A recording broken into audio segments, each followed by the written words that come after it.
Good morning, Kuhner country. Okay, a lot of political news now over the last 48 to 72 hours. As many of you know, Senator Lindsey Graham from South Carolina passed away Saturday evening from a cardiac arrest. He had a heart attack. It has now scrambled politically things for the Republicans, along with the fact that Mitch McConnell mysteriously was hospitalized for weeks claiming he had a fall, and now apparently is in some rehabilitation hospital, and apparently he will continue to be in that hospital for weeks to come. So Republicans now were at a 43-47 majority. They have now gone from 53 down to 51. Although Lindsey Graham's replacement was announced yesterday, so soon they will be back to full force. Mitch McConnell, as long as he stays in a hospital, is not able to vote. So McConnell continues to be basically out of action, MIA. But now all eyes are on Lindsey Graham's interim replacement. Listen now to President Trump.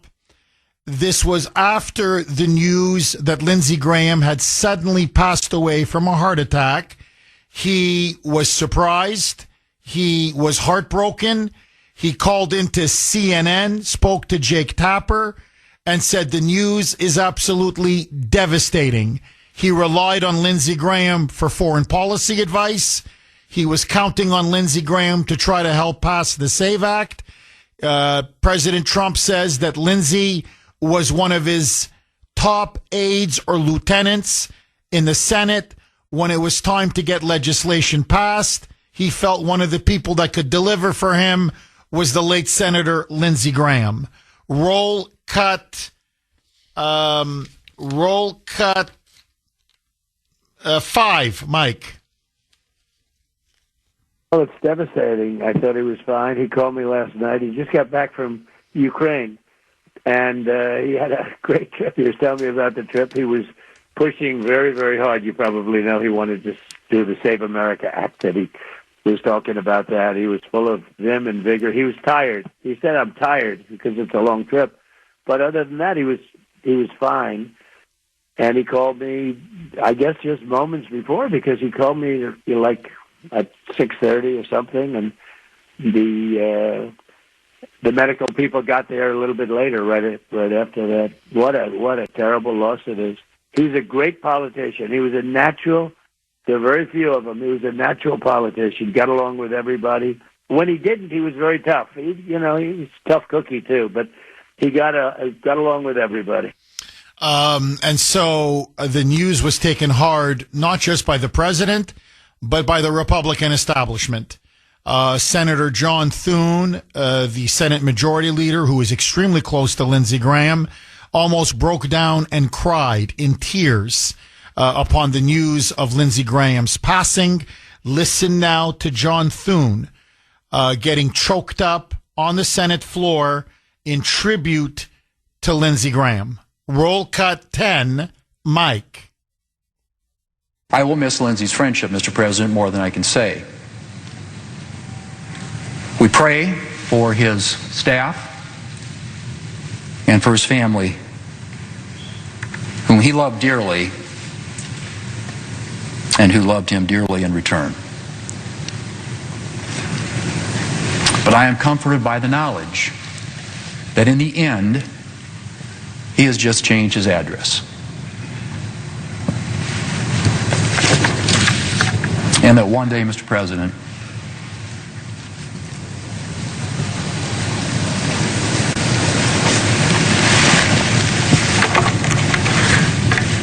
we will laugh together again. Mr. President, I yield the floor. You can't see it, obviously, because it's an audio cut, but if you saw the video of it, he's crying. He's got tears in his eyes, and now the tears are starting to stream down his cheek. So Senator John Thune was devastated. Frankly, many rhinos were devastated as well. He was one of the leading rhinos in the Senate. And so as a tribute to Lindsey Graham, President Trump, along with Senate Republicans, urged the governor of South Carolina, Henry McMaster, to appoint Lindsey Graham's sister. He was not married, obviously, but she was very close to him. They had a very close relationship. And Darlene Graham Norden, and McMaster agreed. And so he appointed Darlene Graham to be the interim replacement for Lindsey Graham to fill his vacant Senate seat. The Republicans are going to have a special primary in August to get a new candidate to run against the Democrat nominee for the U.S. Senate in November. And that person, whoever wins, will be sworn in January. Up until January, so basically the next 6 months, Darlene Graham Norden is going to be the senator from South Carolina. Listen now to Governor McMaster at the press conference saying it's his honor to ask Lindsey Graham's little sister to finish the work begun by Lindsey Graham. Roll cut 12, Mike. Today, under the law, it's my duty and honor to name someone to serve in the place of this irresistible man, this irreplaceable man, this extraordinary man for the remainder of his term. Lindsey took care of his little sister in years long departed. It's my honor to ask his little sister, Darlene Graham, to finish his work for him now. And by the way, Darlene, I don't know if I told you, but after we spoke on the phone in the wee hours of Sunday morning, and you agreed to serve through tears, earlier, I had wondered what you would say. And I was humbled by your quickness to see the duty that you had to serve.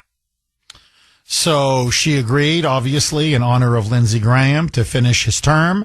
And then she spoke on now being the temporary replacement to fill the late Lindsey Graham's Senate seat. And here is what she said.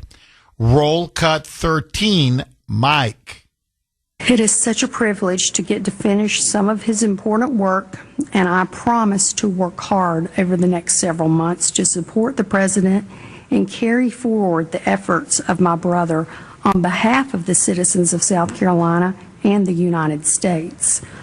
I know Lindsey thought the world of his staff and colleagues, and with their support, I feel confident. I think this is what Lindsey would have wanted, and I plan to honor him in this way. Now, look, I don't want to seem insensitive, because honestly, that's the last thing I am. I believe me, I've lost members of my family. It's very heartbreaking. She seems to me like a very nice woman, very loyal and loving sister. So this has nothing to do with Darlene Graham. But as I said on X yesterday, and I'm sorry, I can only speak the truth the way I see it. If I'm not here to speak the truth behind this microphone, then there's no point in me being here. Am I the only one that's troubled by this? I'm very sorry Lindsey Graham passed away. I really am. And I'm very sorry for his sister and the heartbreak I know she's feeling right now.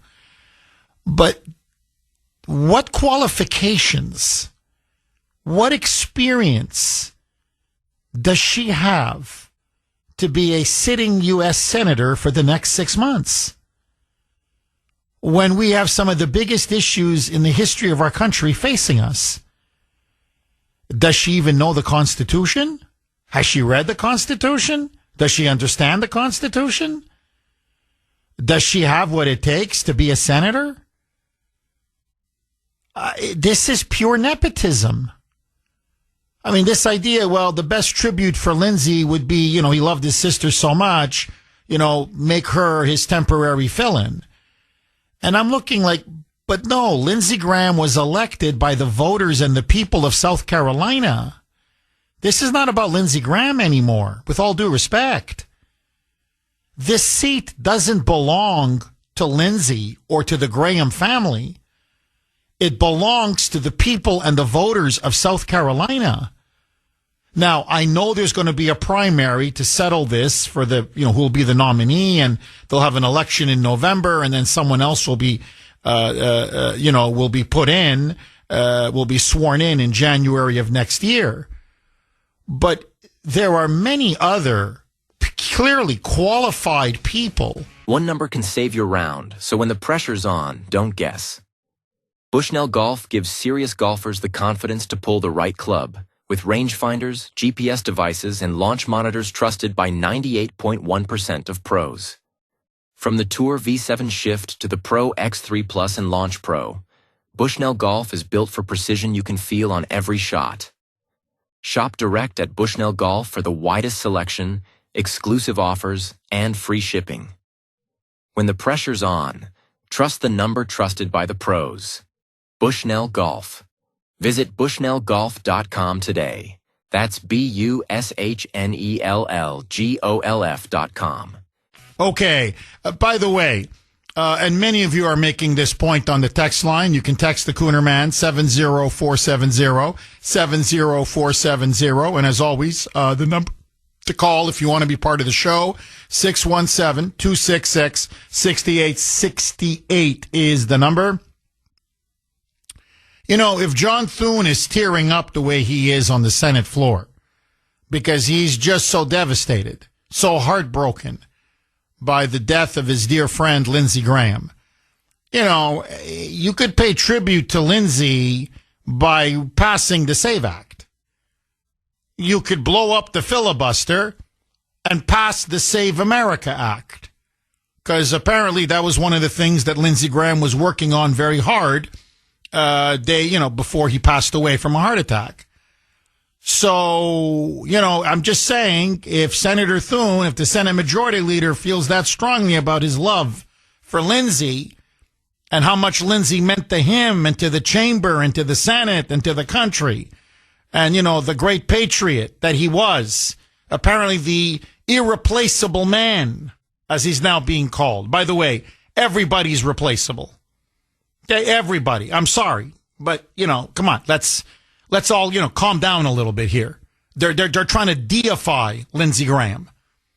So nobody's irreplaceable. Everybody ultimately is replaceable. I'm sorry, that's just a fact. But okay, you telling me he's a once in a century senator? This is what you guys are all telling me. Well, fine. In his honor, pass the Save America Act. If you want, rename it the Lindsey Graham Act, if that's what you want. I don't care. But somehow, I don't think they're going to do that. I don't know. I got this feeling. And one of the reasons why is because a key vote that they need is not even in the Senate chamber. He's in a hospital somewhere or in some rehabilitation center. We don't really quite know. And that is the former Senate Republican leader, Mitch the Squish McConnell. Now, you want to talk about conspiracy theories. I've never seen anything like this in my entire life. So apparently, for about a month, 4 weeks, no one has heard or seen Mitch McConnell, okay? The uber rhino senator from Kentucky. And he's just absent. He's just not in the Senate. He's not doing his job. When you ask his office, for weeks and weeks and weeks, they were fiercely protective of whatever his secret location was. They would not tell anybody what had happened to Mitch, what was wrong with Mitch. Was there a problem with Mitch? They were covering it up. They were just keeping their lips sealed and refusing to divulge any information whatsoever. It got to the point that there was speculation and rumors in Washington that McConnell is dead. That McConnell passed away from a heart attack. That was the rumor. And so people began asking more and more questions. Well, apparently now Mitch McConnell has somehow resurfaced. He issued a statement with a photograph, which is clearly staged. You can clearly see that. It's not a current photograph. It's an older photograph of him with his wife, Elaine Chao, former Secretary of Labor under Bush, Transportation Secretary under Trump in his first term. I like that, Sandy. Did they Photoshop it in a newspaper? I agree with you. I agree with you. Yeah. No, you're right. He's holding a newspaper, apparently like he's reading or whatever. And did they Photoshop that to insert it into the picture? Yeah. Proof of life. In other words, that people can see, oh, he's alive, and look at that newspaper. It's current. And look, here's what we know. All right. Here is exactly what we know. Apparently, McConnell fell unconscious in his house over a month ago. CPR was called to his home. Okay, first responders were called to his home. Apparently, they administered CPR. However, according to Lindsey Graham in his statement, backed by his wife, he says he didn't have a heart attack. He didn't have a stroke. He didn't fall badly. He says there are no broken bones. He says there are no injuries of any kind. He did not get a concussion. He just had a fall. That's it. Just a fall. And that he was temporarily unconscious, but he got revived. And he's now been at a hospital for over nearly a month. And then he got a little bit of mild pneumonia. This is what he says. And so now he's going to be in a rehabilitation hospital or clinic for at least another 2 to 3 weeks. So basically, you're not going to see Mitch McConnell for a while. And then when he says he's ready to return, the Senate is going to go into an August recess. So McConnell won't even be available or will have to do his job until at least September, which gets us almost in front of the midterm election. But there's something wrong with this story. Nothing adds up. So, 617-266-6868 if you want to be part of the show. So, here is now what has transpired. He issues a statement, and then this phony picture, which is so obviously staged, photoshopped with this newspaper, it's like almost like proof of life. Like, well, here's this newspaper, and it's like relatively current. So, sitting in some kind of a chair, but he's not in hospital clothes. He's got a shirt, a normal, regular shirt, and I believe jeans on, with his wife, Elaine Chao, beside him holding his hand. The whole thing is just very bizarre. And so this is what they want us to believe. He took a fall, according to him. I'm just going by his story. And he's been in the hospital now for nearly a month over a fall. Didn't have a stroke. Didn't have a heart attack. Didn't break any bones. Didn't have a concussion. Nothing. No injuries whatsoever. He just had a fall. That's it. By the way, no bruises. Nothing. And then he's got a mild case of pneumonia. So they've kept him in the hospital for nearly 4 weeks, almost a month. But now they're saying he needs to rehab. And so they're sending him to a rehabilitation hospital for at least another 3 weeks. Meanwhile, after he apparently was in the hospital, having just fallen, and people were very concerned, they had to, the ambulance went to his home, and they did have to perform CPR, apparently, allegedly. Is his wife by his side? Elaine Chao? No. She flies, I swear to you, to China. As you know, her family, they're originally from Taiwan, have a huge shipping business, and their biggest client is Communist China. And that's how they've made the family fortune. In fact, McConnell and Elaine Chao are worth over 80, almost $90 million.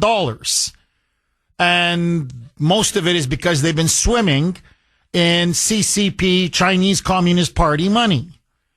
Well, if your husband had just been hospitalized, I'm just asking all of you, and he was unconscious to the point that he can't get out of a hospital for a month and has to do rehab for another 3 weeks, when your husband's dire hour, just after he apparently was taken in and had CPR performed on him, would you fly off to Communist China to meet with the foreign minister of China, to meet with the vice president of China, to meet with leading members of the Chinese Communist Party?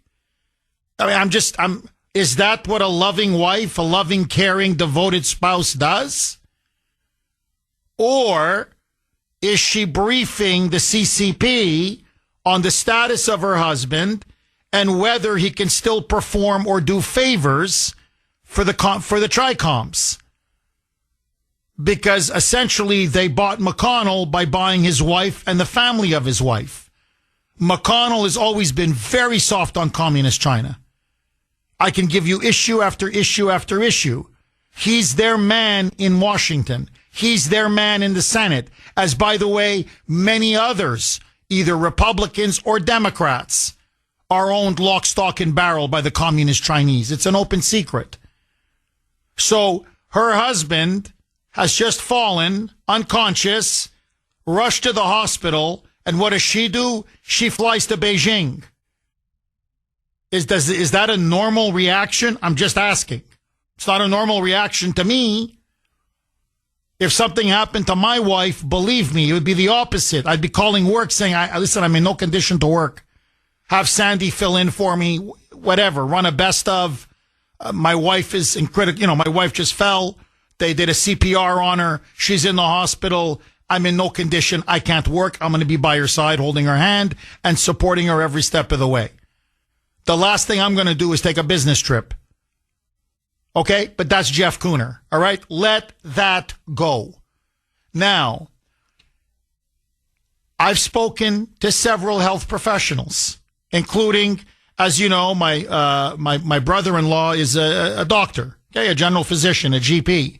Now, let me tell you what every medical health expert, including nurses and doctors, have told me. No one is hospitalized for 4 weeks over a fall. They've never heard of that. They've never heard of that. So you're hospitalized if you had a heart attack. You're hospitalized if you had a stroke. You're hospitalized if you had a really bad fall and you suffered a very serious concussion or broken bones, and even then, most people who have these kind of really nasty falls, it may be a week. It's not a month. Now, on top of all of that, so I know they're lying. It's obvious they're lying. It's the story they've told us is preposterous and ludicrous. But then, and every medical expert has told me this, Jeff, I've never heard of having to spend four weeks in a hospital over a supposed fall. With, as I said, with no serious injuries whatsoever. But what are you rehabbing for? What are you rehabbing from? Nobody then has to go into a rehab hospital for weeks and weeks and weeks over a fall. Yes, if you've had a heart attack. Yes, if you've had a stroke. Yes, if you've had a really bad fall and, your body's, whatever, taking serious damage. Okay, that's something else. But I'm going by their story. No heart attack, no cardiac arrest, no stroke, no concussion, no broken bones, no nothing. This is impossible. I'm telling you, it's impossible. It's impossible. And then I want you to listen to this. This is Senator Ron Johnson, Wisconsin Republican, on Newsmax. Because I'm telling you, that photo they released of him with his wife, it looks like something out of the Soviet Union, where they would stage a photo to make Stalin look healthy and vigorous, or to make it seem like he and Lenin were best friends. By the way, they weren't. But you'd crop it a little bit, and before you know it, you've got Stalin sitting next to, to Lenin in a picture, and they're like buddies. It looks like something out of the Soviet Union. It's so obviously staged. Listen now to Senator Ron Johnson on Newsmax. Roll cut 16, Mike. I saw a picture that I'm not sure I believe is actually Mitch McConnell from the hospital after what I've heard and what I've seen. Do you believe Mitch McConnell is the one who said, I'm okay, here's the picture of my wife, Elaine Chao, and I in that hospital bed? Well, I just heard from some other source that was an older photo. So I really don't know. I haven't talked to Mitch. I certainly wish he and his family well. I hope he can recover. It's sad to watch people age, no matter who that person is. I've served with Mitch McConnell for 16 years. Okay, obviously I disagree with him on a host of things, but I also know he loves this country. He loves the Senate. He reveres the Senate. And so again, I do try and put the best construction on things. I try and look for the best in people. Mitch McConnell also loves his country, so I wish him well. I hope he recovers. I hope he can come back and contribute and vote with the president's agenda. Look, but all due respect to Senator Ron Johnson, and I understand there's diplomatic formality in the Senate and to be a senator, and you have to get along, and there's collegiality, and I get all that, okay? But, honestly, I'm so sick and tired of the bull crap. Forgive me, you know what I really want to say, the Bravo Sierra, the BS. Mitch McConnell's a patriot, Mitch McConnell loves our country. No, he doesn't. Mitch McConnell is owned by the communist Chinese. I'm sorry, it's a fact. Mitch McConnell cares about Mitch McConnell and Elaine Chao and their family business and enriching themselves and power and influence. And look, it is an older photo. It's an older photo. And the whole thing is staged, which means they're covering up something. I don't know. I don't have sources on the ground. But it's clearly, no way in hell is this a fall. Now, look, I'm sorry. He served in the Senate, what is it now, his 7th term? His 7th term. He's been in the Senate for over 40 freaking years. The man is 84 years old. He's aging. He's sick. He's like Joe Biden. Oftentimes he's clearly in cognitive mental decline. All right, let me put my cards on the table, and then I want to take your calls. 617-266-6868. I think McConnell's people are doing with Mitch what Biden's people did with Joey, with Dementia Joe. I think it's clear McConnell is incapacitated. I don't know exactly what it is. I don't know if it's severe cognitive mental decline. I don't know if he had a stroke or a heart attack or whatever, a really bad fall, and they're trying to cover up the severity of it. Whatever it is, it's clearly a cover-up. I think there's no question now. And I just want you to listen to President Trump. He's asked by a reporter on Air Force One, have you, spoken to Mitch McConnell at all? I mean, it's going on, what is it, 6 weeks now? Nobody's heard from the guy. Listen to the president. Roll cut 20, Mike. No, I have no idea. I have no idea how he's doing. So if he has no idea, meaning I'm completely in the dark, I have no clue. It's a cover-up. You've got all these senators now claiming, I spoke to him for 20 minutes. We spoke about the legislative process, the SAVE Act. Iran, all the big issues. He's sharp as a tack. Yeah, right. Nobody believes you. Nobody believes you. And I just want to read this text because this is what many people are saying. And It's from 603. You can text the Kuhner Man 70470 70470. And it's just so that people know what I'm referring to. It's the picture released or the photo released by McConnell and Elaine Chao, his wife. It's Mitch McConnell in a shirt. I don't know, Sandy, what would you say? Is it pink? Pink, like with white squares on it? Or is it more orangey? Anyway, kind of pink, right? Yeah, kind of orange pink, but pink. So it's him sitting in a chair with blue jeans on, his glasses, with a pillow behind him. He's got a newspaper holding it in his right hand, and which looks photoshopped. It really does. And then you've got Elaine Chao with her, sitting next to him with her right hand sort of behind his left elbow. It looks altered. I mean, when you look at it, you're like, this doesn't look right. Anyway, so this is the photo. And that was the sort of, quote, proof of life. That's what they sent out with the statement. His team did. So they said nothing for a month. They were so tight-lipped, they wouldn't say anything. Is he on vacation? No answer. Did he have an accident? No answer. Is he in the hospital? No answer. Is he ill? No answer. Is he on vacation? No answer. So it was just no answer for a month. Jeff, I assume you're referring to this quote-unquote photo of McConnell with his wife. I have seen an AI analysis of this photo. And AI can easily detect when a photo has been generated by another AI model. And that's exactly what the determination was. AI cited several key factors indicating that this photo is a fake. Well, it looks like a fake. And one last point, and then I want to go to the phones.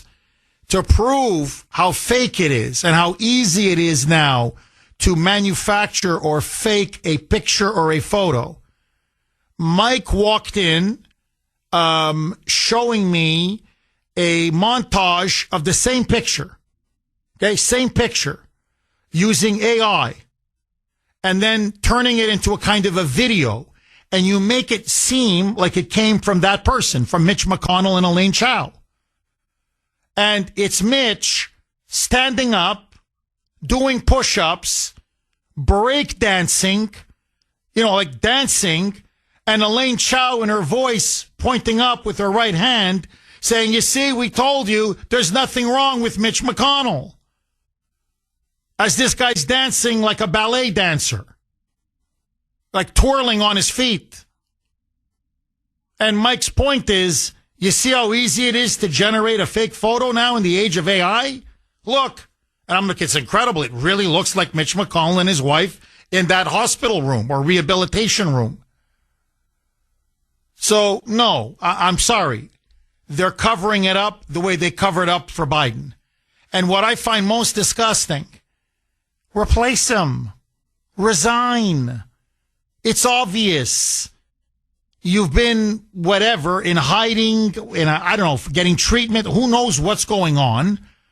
For the last 5-6 weeks. You're going to be out for at least another 3 weeks. You're not able to discharge your duties and responsibilities in the Senate. So resign now and let somebody else be your replacement who can do the job. Instead, it's Joe Biden all over again. Remember Weekend at Bernie's? The joke, it was Weekend at Joey's, where it's the movie where there's a corpse who happens to be their boss, but they got to pretend he's still alive, so they keep him propped up for the weekend. That's what they're doing now. It's Weekend at Mitch's. They're just somehow, with pictures and statements and lies, pretending that he's functional when he's clearly not functional. Am I wrong? 617-266-6868 is the number. Okay, let me ask you, double-barreled question. Mitch McConnell, is he alive or is he dead? I think he's alive, barely, but I do think he's alive. 2, why are they covering up for Mitch McConnell, who either is suffering from dementia or cognitive impairment, or he suffered a heart attack or a stroke, whatever it is. But they are covering up for a serious health issue. Should McConnell be forced to resign? I say yes. What say you? 617-266-6868. John in Peabody. Thanks for holding, John, and welcome. The great and all-powerful Kuhner. John, where have you been, my friend? I've been trying to reach, but, work must prevail. So, Jeff, my wife was worked in this field for well over 30 years as a CNA, and she would tell you straight up, the guy had a stroke.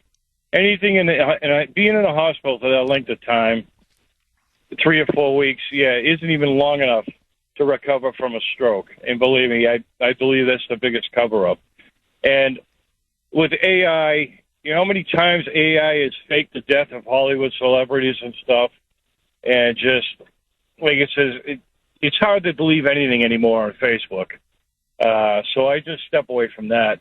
But, Jeff, even any person on the other end of this radio isn't that stupid to say that this guy is in the hospital from a fall. But we've talked about one situation, and probably since you started radio, is the term limits. And I think with these grumpy old men being in the Senate and in Congress, once they're in, they're locked in. And the only way you leave on term limits is if you have a stroke or you pass away. So as far as I'm concerned, it's in the cards. The guy had a stroke, and I believe he's not coming back. His faculties aren't there. Like I said, my wife has worked with all sorts of patients, hospice, dementia, anything. She's had the experience in and throughout for all these years, and you can tell me straight up, this guy had a stroke. You can't fake it. The photos, like it says, everything is just, it's pure fake. It's just a complete cover-up, just like, everything that was said today was brought to my mind as soon as it was brought up right here on radio, exactly what happened. John, let me ask you, I agree with you, by the way, not 100, but 1,000%. John, let me just ask you 2 follow-up questions, because you're completely right. Number one, why the cover-up? In other words, okay, he had a stroke. I mean, I feel bad for him, honestly. I want nobody to get a stroke. Okay, he had a stroke. Why not just admit it to the public? He's 84 years old. There's no shame. People get strokes. People get heart attacks. I know people who've gotten strokes and heart attacks 20 years younger than him. So you're 84 years old. You had a stroke. What's the problem? Why can't they just say he had a stroke? He's in the process. That's why he's been in the hospital for so long. That's why he has to go through rehabilitation. It's going to take him a while. Why cover it up? And then the second question, why was his wife within 3 days of him being hospitalized from the supposed, fall, quote unquote, she's in China. She's in China. And she's meeting with, I'm talking the top, she didn't see Xi Jinping, but she saw everybody else. She saw the vice president. She saw the foreign minister. She saw the prime minister. She met basically the members of the Politburo and was there for days and days of negotiations. So why is his wife off to China when this guy was just hospitalized? John, let me ask you, if God forbid something happened to you, would your wife go on a business trip? I don't care, wherever it is, Canada, China, France, wherever. Or would you go on a business trip if your wife was just hospitalized, after apparently a very nasty fall? Who does that? What's your theory, John? Theory is that she's probably trying to separate the lock from the key, probably finding a way to get him over there, but not following her. You get him on separate planes or something and have him try to recover over there and stay out of hiding, stay out of, away from the paparazzis to basically, surround him. I think it's a diversion to get him over there. But I think also Mitch McConnell, like I said, he's a key factor for the Democratic Party. I mean, he's fallen into their trap, and they're going to do anything they can to use his power to get their agenda done.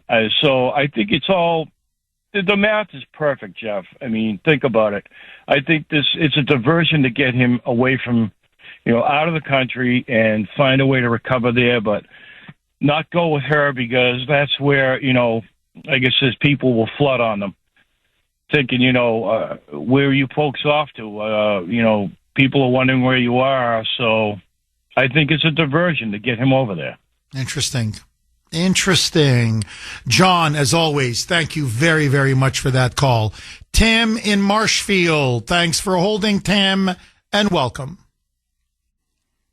Yeah, good morning. Hi, Tim. So, Jeff, you're making the comparison to Joe Biden, what's going on with Mitch McConnell. I would take this a different route. I would say what the Republican Party is doing with him, doctoring him, it's no different than what the Democrats did with Dianne Feinstein. Oh, that's a very good analogy. That's also a very good analogy. Please keep going, Tim.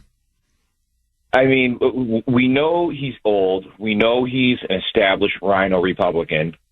He's been in D.C. forever. Same thing with Dianne Feinstein. What is it with these people that they can just not let go of the power? They can't let the next person in line come up to take their position. Tim, what are they, in other words, you think it's just to preserve his power and the fact that with him incapacitated or not participating in the Senate, that weakens the Republican majority because now it's not 53, it's 52. And so that continues to undercut Trump, correct? I don't know if it's to undercut Trump or if these people, they're so, they have this power and they just cannot let go for the next person to come up in line. And you know what? Me as a younger guy, I'm 41 years old. I don't want to see these, forgive my language, old mummies there forever. I want to see the next person coming up in line. I want to see new blood. I want to see it rejuvenated with somebody else. Tim, he's only got 6 months left. He's done. He's retiring. He's not running again. So the 6 months mean, I'm just asking, does 6 months mean that much to him? And that you lose, in a sense, your dignity, the way they did it with Dianne Feinstein, where she became an absolute laughingstock, where people almost took pity on her because her mind was so gone? Where's Elaine Chao? Where's his family? Where's his staff? Where are his, kids or whatever saying, hey, look, my dad's done. I mean, he's just done. Whatever, stroke, heart attack, whatever it may be, dementia, whatever. And okay, fine. He had 6 months left in his term. There's no dishonor. And now he's going to resign. He's going to retire. He's going to effectively resign and let the governor of Kentucky appoint an interim replacement. I mean, it's not like the guy has 5 years left. So, are they that addicted to power that even 6 months they want to cling to it like it's, like they're clinging for their soul? Because it's like, does the power and influence mean that much to them that they can't relinquish it even with 6 months left in their term? What say you? Well, it's like you've said, Jeff, about certain politicians, how they steal, they take, and you've said it, before. Go ahead and take, but don't take so much. Yeah, that's an Eastern European saying, which I think is very funny. Oh, so you're saying he's just so greedy and so obsessed and corrupted by power that he just can't let go. He just can't let go. It's like a heroin addict with heroin. He's going to keep shooting up until the last possible moment. Interesting. Tim, thank you very much. Very thoughtful call. Thank you, Tim. 617-266-6868. Okay, a couple lines are open. Let me ask you, what is your theory? People believe that he's dead. I'm being serious. Many people are saying they think he's actually dead. And the McConnell family and Elaine Chao are trying to carry him. I don't think he is dead, obviously. I think he's alive. Yeah, or brain dead. That's a very good point, Sandy. People think, okay, maybe he's physically alive, but he's brain dead. And his staffers want to wield power on his behalf. Elaine Chao wants to wield power on his behalf. You know, the way they control Joe Biden. Mitch McConnell may not be Senate Republican leader, but he's still a very powerful Republican in the Senate.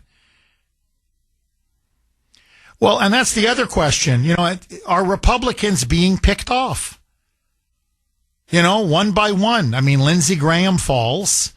Now you've got McConnell in a hospital and then in a rehabilitation center. I don't know. It's looking a tad suspicious. Now, look, my honest answer, I think Lindsey Graham had a heart disease, cardiovascular disease. I think he had a heart attack. But, you know, the rumor is out there. Laura Loomer, for example, went on X, and she came out and said he visited a drone factory in Kiev, the capital of Ukraine, and then came back. And remember, there was a big funeral in Iran where they vowed to take out, you know, key leaders in the United States, Trump, Vance, the cabinet, and key senators like Lindsey Graham. The Russians were at that funeral in Iran for the Supreme Leader Khamenei. And so Laura Loomer is out there saying, for example, and others, pushing a conspiracy theory, well, no, the Russians had him killed, had Lindsey Graham killed. I think he worked himself to death. And apparently his staff were saying he kept complaining of chest pains and stomach issues. And they kept saying, look, you got to see a doctor. You got to see a doctor. You got to see a doctor. This went on for weeks and weeks and months. And he kept saying, you know, he puts it off. And then boom, he gets a massive cardiac arrest. So personally, do I think the Russians killed him? No. But, you know, you got to ask. It's a bit suspicious. Lindsey Graham goes down over the weekend, and Mitch McConnell hasn't been seen in 5-6 weeks. And so my question to you, do you believe McConnell is brain dead? And is there now, in the truest sense of the word, a conspiracy, meaning there a group of people, like they did with Joe Biden, acting in concert to pretend that he's healthier than what he is, so that they can use him for whatever reason. Elaine Chao for her business regarding China, for the power and the wealth, his staff, because essentially they can control his seat through him, acting on his behalf, the way they used Biden as a tool. And frankly, Dianne Feinstein, her staff, key staff makers were making all the decisions. This woman was out to left field. She had no idea what she voted for and what she didn't vote for. She was basically, at the end, a mental vegetable. So I'm just curious, is there a conspiracy, a cover-up going on with Mitch McConnell? I think there's no question there's a cover-up. A, will it work? And B, should we demand, as they say, proof of life? You know, put him on a video conference call and let the public see if he's able to still function and speak and talk. Because I'm telling you, there's no way. Here, look, I don't want to mention names, but somebody who works on this show, that's all I'm going to say, has a relative, I'm just going to say relative, who had a nasty fall, had a concussion, and broke their back. Okay? Broke their back. And they were out of the hospital, I think, in a week. I mean, yes, they're rehabbing at home. It's not easy. But what I'm saying is, you know, you fall, you get a concussion, you break your back, and you're not in the hospital for more than a week. You can also text us 70470, 70470. This is from Larry on Messenger. Jeff, I feel at this point, it's not McConnell who is fighting to hold on to his seat, but think of this. If they replace McConnell, his staff could lose their positions as well, because a replacement could bring in their own people. That's an interesting point. I mean, the staff clearly, I think the staff clearly has an incentive to keep this cover up going and to pretend that McConnell is fine when he clearly isn't. Okay, let me read one more and then I want to go to the phone lines. This is from Mark on Messenger. Jeff, it's not the power so much as it is the money. And I'm not talking about their salary. I'm talking about the mostly illegal kickbacks and whatever they can actually steal from us. And that's why they're in office for 40 and 50 years. Did you know that Lindsey Graham was 71? Chuck Grassley is 92 years old. Hell, he's old enough to be Lindsey Graham's father. And both were and are still in office with 3 question marks. In other words, can you believe it? If that doesn't put into perspective that they've been in office way too freaking long, then I don't know what does. Well, let's go to McConnell. I mean, it's his 7th term. Over 41 years. 41 years. This man has been in office. And he still clings? He won't let go? To me, that tells you everything you need to know. We need term limits. You know, we can disagree on, the numbers, but to me, I don't know what, 4 terms in the House, 2 terms in the Senate. That's it. 8 years in the House of Representatives, 12 years in the Senate. That's it. So whatever you feel you need to accomplish, you've got 12 years. That's plenty of time. Or in the House, 8 years. That's plenty of time if you want to sponsor a bill or two that you feel strongly about. But after that, bye-bye. The president has to serve for 2 years. Sorry, 2 terms. My bad. The president serves for 2 terms. So he's term limited. Many governors are term limited. Why shouldn't senators and members of Congress be term limited? Lynn in New Hampshire. Thanks for holding, Lynn, and welcome. Hi, Jeff. Good morning. Hi, Lynn. I have a personal opinion of this. I don't think it's Mitch hanging on. I mean, we all saw him freeze those times where he looks like he is completely out of it. I think I agree with one of your callers that he had a stroke, and I think it's his handlers who are hanging on for power, maybe to hamstring the SAVE Act. But I feel like a lot of these senators, a lot of these representatives become movements versus actual legislators, and they become kind of like a movement, and people save them for power. And it's typically not the person, it's the people around them. So I have a feeling he doesn't even know what is going on at all. And when you're that sick that you're in the hospital, I don't think you care about that stuff. I think you kind of lose that. So that's my personal opinion. Oh, Lynn, I think you're on fire. Listen, I agree with you. My question to you, Lynn, is this, and we saw it with Joe Biden, okay? Dementia Joe, who was gone. He should never have been installed in power in 2020. It was obvious he was suffering from serious mental cognitive decline the second he was inaugurated. Never mind the 4 painful years in office. But who enabled him? His wife, his children, his son, his family. Yes, his handlers and his inner circle. But ultimately, it was his wife. She was called Lady Jill, Lady Macbeth. Where is Elaine Chao? Where's his wife? Lynn, God forbid, if something happened to you, wouldn't you want your spouse to look after you? I know I would. No, you're not going to use my husband as a tool. You're not just going to prop him up. We're not going to issue lie after lie and cover up. And no, my husband's going to come home with me. He's going to resign. We have more than enough money. We've stolen so much. We really don't need more. And we're going to take care of him like they should have done with Joe Biden. and let this man live the last years of his life in dignity. Lynn, am I wrong? No, you're not wrong. You're correct. And, I mean, look at her. She's very involved with the Chinese. I mean, they say she's not involved with the Communist Party, but, I mean, come on.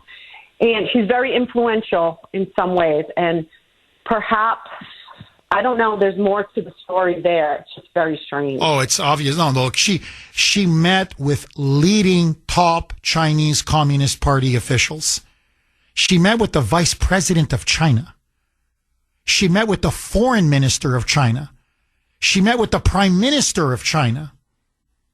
The Chinese Communist Party is a very elite institution. Believe me, you don't just get to fly over and meet them unless they think you're very important for them. And there's no question, McConnell has been key for the Communist Chinese. Because as I've been saying now for a very long time, we have the best Congress that money can buy. Lynn, thank you very, very much for that call. Mike, do I have time to take one more? Can I take Bill in Sudbury?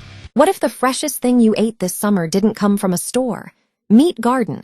Garden is the smart indoor home growing system that grows flavorful greens, herbs, fruit, and vegetables right in your kitchen. No backyard, no experience, no grocery run required. Garden automatically balances water and light, so nutrient-dense produce is always within reach. Heading out this summer? Kelby, Garden's AI plant assistant, keeps your garden thriving while you're away so you can come home to a harvest. With Garden, your lettuce isn't days old from a truck. It's alive, crisp, and inches from your plate. Fuel your summer from the inside out. Visit mygarden.com, that's my GARDYN.com. Okay, the Kuhner Country poll question of the day, sponsored by Mario's. Mario's Quality Roofing, Siding, and Windows. Are we being told the truth about Senate Majority Leader? Well, actually, Sandy, he's no longer Senate Majority Leader. Sandy, he's former Senate Majority Leader. John Thune is the current Senate Majority Leader, Sandy. So we're going to have to tweak the poll question. But, okay, let me rephrase it. Are we being told the truth about former Senate Majority Leader Mitch McConnell's illness? A, yes. B, no. You know where I stand. They're lying to us right through their teeth. No, but that's me. I want to hear from you. You can vote on our webpage, wrko.com/Kuhner, wrko.com/Kuhner. KUHN is in National ER. You can also vote via X. And again, I was very active on X last night. My handle there, all one word, at the Kuhner Report, at the Kuhner Report, KUHNER. Bill in Sudbury. Thanks for holding, Bill, and welcome. Good morning. Good morning, Jeff. Hi, Bill. Good morning. First of all, no one is surprised that you have constructed a giant conspiracy around this. So which is it? Is this a false flag operation or a three-dimensional chess? Or is it just a plain old deep state hoax? Is this a serious question, or are you just being mocking and insulting? Well, are you going to answer me, or are you going to make a speech and tell me how smart you are? Well, the audience thinks I'm smart, and the ratings say I'm smart. So, I mean, I'm the one with the show, not you, right? So I don't know why you're jealous and envious of my intelligence, but where did I say there's a grand conspiracy? Everything. What I'm saying, no, I'm answering your question. You asked, let me answer. Does anybody believe Mitch McConnell's story? Do you? Explain to me medically how somebody who has a fall in his home, according to him, he issued the statement, no broken bones, no bruises, no injuries, no heart attack, no stroke, no concussion, according to him. And you're in the hospital for 4 weeks? Unheard of. Unheard of. He went 4 weeks and nobody heard from him. Nobody. The president, any senator, his staff, nobody. That's incredibly suspicious. It's incredibly unusual. And then on top of that, he needs at least 3 to 4 more weeks to rehabilitate? For what? For what? As I said to you before, it's just plain common sense. Person on this show, won't mention who, had a relative, won't mention which kind of relative, but close, had an accident, fell in their home, and had a concussion and broke their back and was out of the hospital in 1 week. So it's clear that they're lying to us about the state of his health. And I just want to add this, Bill. I know you like to insult me and give you these ridiculous cheap shots, to which I say, if I'm this clown that you claim that I am, why do you listen and call into the show? But let that go. You were the one that told us for 4 years that Joe Biden was sharp as a tack. That there was no dementia, no cognitive decline, no mental decline, when now even his own staffers, even his own chief of staff, even the people closest to him, now almost every liberal reporter comes out and says they covered up for Joe Biden's mental decline. So they covered up for the president of the United States. You mocked me for that. I turned out to be right. You were wrong. And now it's obvious they're covering up for the former Senate Majority Leader. Some things in life, I got news for you. I know you love power and I know you love the government, but politicians lie and their staffers lie. And they're clearly lying. They lied about Biden. They lied about Feinstein. And now they're lying about McConnell. I just answered your question. Bill, hello? Make a long speech. It's very interesting. No, I answered your question. Bill, listen to me. I answered your question. All right, now you answer my question. No. Which Hold on. it? Relax. I'm going to give you plenty of time. I speak in paragraphs. If you can't understand a paragraph, that's your problem. So you asked me a question, and I gave you a thorough, comprehensive answer. What's your reply? Go. You a very simple question, and you change the subject and end on a question. What subject did I change? Hoax, what subject did I change? Turned it around on me like you always do. You say you're a poopy head, so I don't have to respond to what you're saying. I didn't say you were a poopy head. What are you, on drugs? I never said that. Oh, you call me names all the time. No. You're the only person. The only person calling names was you to me. Okay? Which is what you often do. And then when I respond, your feelings get hurt. Now, if we're going to have a discussion, let's have a discussion. You covered up for Joe Biden for 4 years. You mocked me. They were covering up his health, his bad health. I was right. You were wrong. They covered it up for Dianne Feinstein. I gave you all the reasons why it's obvious they're covering up for former Senate Majority Leader McConnell. So you're going on about that I'm fabricating a conspiracy theory. There's no conspiracy theory. His story doesn't add up. Your rebuttal is the part that I disagree with you on. This is not exclusive to politicians. This happens in every single profession. It's heartbreaking. And I don't think that you should immediately check yourself into a old age home the minute your wife tells you you should. I think this is a heartbreaking thing that happens to guys at all levels of professions. So for you to make it into some kind of conspiracy just because he's a politician, to me seems cartoonish. That they're covering up one of the most powerful senators in the U.S. Senate, that he cannot discharge his duties. I'm sorry, but a U.S. senator has a hell of a lot more power and influence than, say, somebody working in an office. Again, these non sequiturs. So I know people suffer from Alzheimer's, duh. Or people suffer from strokes, duh. And some of them don't want to let go, duh. But we're not talking about that, whether it's heartbreaking or not heartbreaking. There are only 100 U.S. senators. He's one of the most powerful in the group of Republicans that has the majority. If he's not fit to discharge his duties, like Joe Biden wasn't, then a senator has no business staying in power. because then you have people behind the scenes making decisions on his behalf. And that's not what the voters elected. This is a sacred trust. When you're elected president, senator, member of Congress, governor, whatever, we voted for that individual, not for staff, anonymous staff members making decisions, or his wife, who's tied to the Chinese Communist Party, making decisions on his behalf. And that's why there's no lack of precedent here. For most of our history, if a senator can't do their job, they're told to step down. Not today, because they love the power.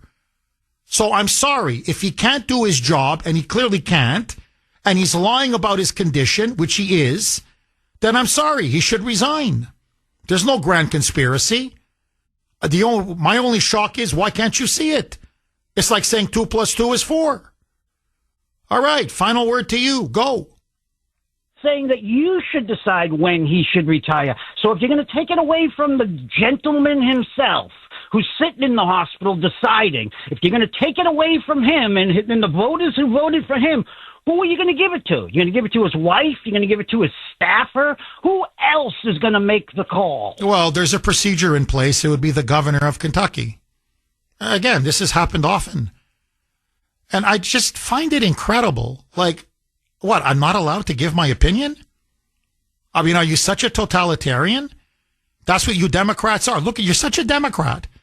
No matter the cover-up, no matter the lies, no matter the incapacity. It's up to him. It's up to him. No, it's up to the voters. The voters of Kentucky want him out. If you're not fit to do the job, then don't do the job. You're not entitled to power forever. And I'm sorry, Bill.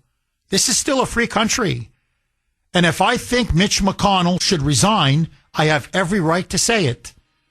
I know you love these politicians, and I know you think they never lie. But I have news for you.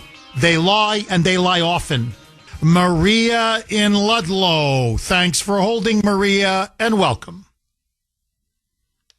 Good morning, Jeff. Maria, how are you? Good, honey. It's been a hot minute. So I was thinking about you during the World Cup the last couple of weeks. I know you were rooting for Portugal. I know. It's been a whirlwind. Well, I got to say, hey, they beat Croatia. That was pretty good. It's a shame they lost to Spain, but still, I mean, they made it pretty good. They made it pretty far into the tournament. I thought of you when they beat Croatia. I was like, oh, my goodness, poor Jeff.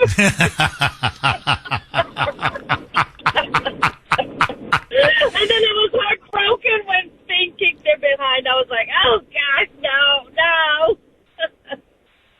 But it's okay. It's okay. It's life. That's soccer, right? Someone's got to win. Someone's got to lose. Yeah, I'm hoping Argentina doesn't win. That's what I'm rooting for right now. Oh, so you don't want Argentina to win? No, absolutely not. I think I would be happy with anybody but Argentina at this point. Maria, what's on your mind? I am calling because that man from Sudbury, that little man just enjoys, I don't know, he wakes up every morning thinking, how can I make somebody's day miserable? He seems such a miserable little man, such a miserable person that enjoys calling your show. I mean, he must love enjoying listening to you because he still calls, but he enjoys gaslighting people like no one's business. He's just so blindsided by everything. And I am going to say, I work in healthcare, as you know, and I have never ever heard of someone staying for 4 weeks with nothing medically wrong with them. Unless they need a vacation from the wife, but still, that is not the appropriate place to go on vacationing because hospitals, you don't get any rest. And if there is something wrong with him, if he broke something or people with brain injuries, brain bleeds, they, after, they are okay, they are transferred to a facility for rehab. They don't stay there. I wouldn't see any cause for that person to stay in the hospital for 4 weeks and plus whatever more time he needs. I think it's all lies. I don't believe it. Something else must be wrong. And maybe, he went to go meet Jesus and no one's speaking up because he should have been out of his position a long time ago. Mr. Bush should have been gone a long time ago. He's so inappropriate to be where he is. Oh, I agree, Maria. Well, look, this started 5-6 weeks ago. He just disappeared. And so, I mean, the New York Times, the New York Post, the Wall Street Journal, the Washington Post, USA Today, the Hill newspaper, Fox, CNN, MS Now. I could go on and on and on. Everybody was like, where's Mitch McConnell? I mean, if it's any senator and they're just gone, people are like, where are they? But this is Mitch McConnell. He's got John Thune's ear. He's the former Senate Majority Leader. He's got still tremendous power within the Republican Party. And he's just gone. And then it goes 1 week, and then it's 2 weeks, and then it's 3 weeks, and then it's 4 weeks. And his staff refuses to disclose anything. So everybody knew there was something seriously wrong. Because if it was just something that you can explain, they would explain it. Whatever. He's on vacation. Whatever. He had a herniated disc. He had to have back surgery. Whatever. Okay? But they won't say a word. They're mum. So now everybody knows. No. They're covering up. Everybody. Every reporter knows this. And then they had to release a statement because they're under so much pressure. And they come up with this manufactured picture, which AI now has found out to be an AI picture. Everybody saw it who looked at it said it's not true. You have senators coming out openly saying, no, that's an old picture. That's not a new picture. I know, my staff has told me.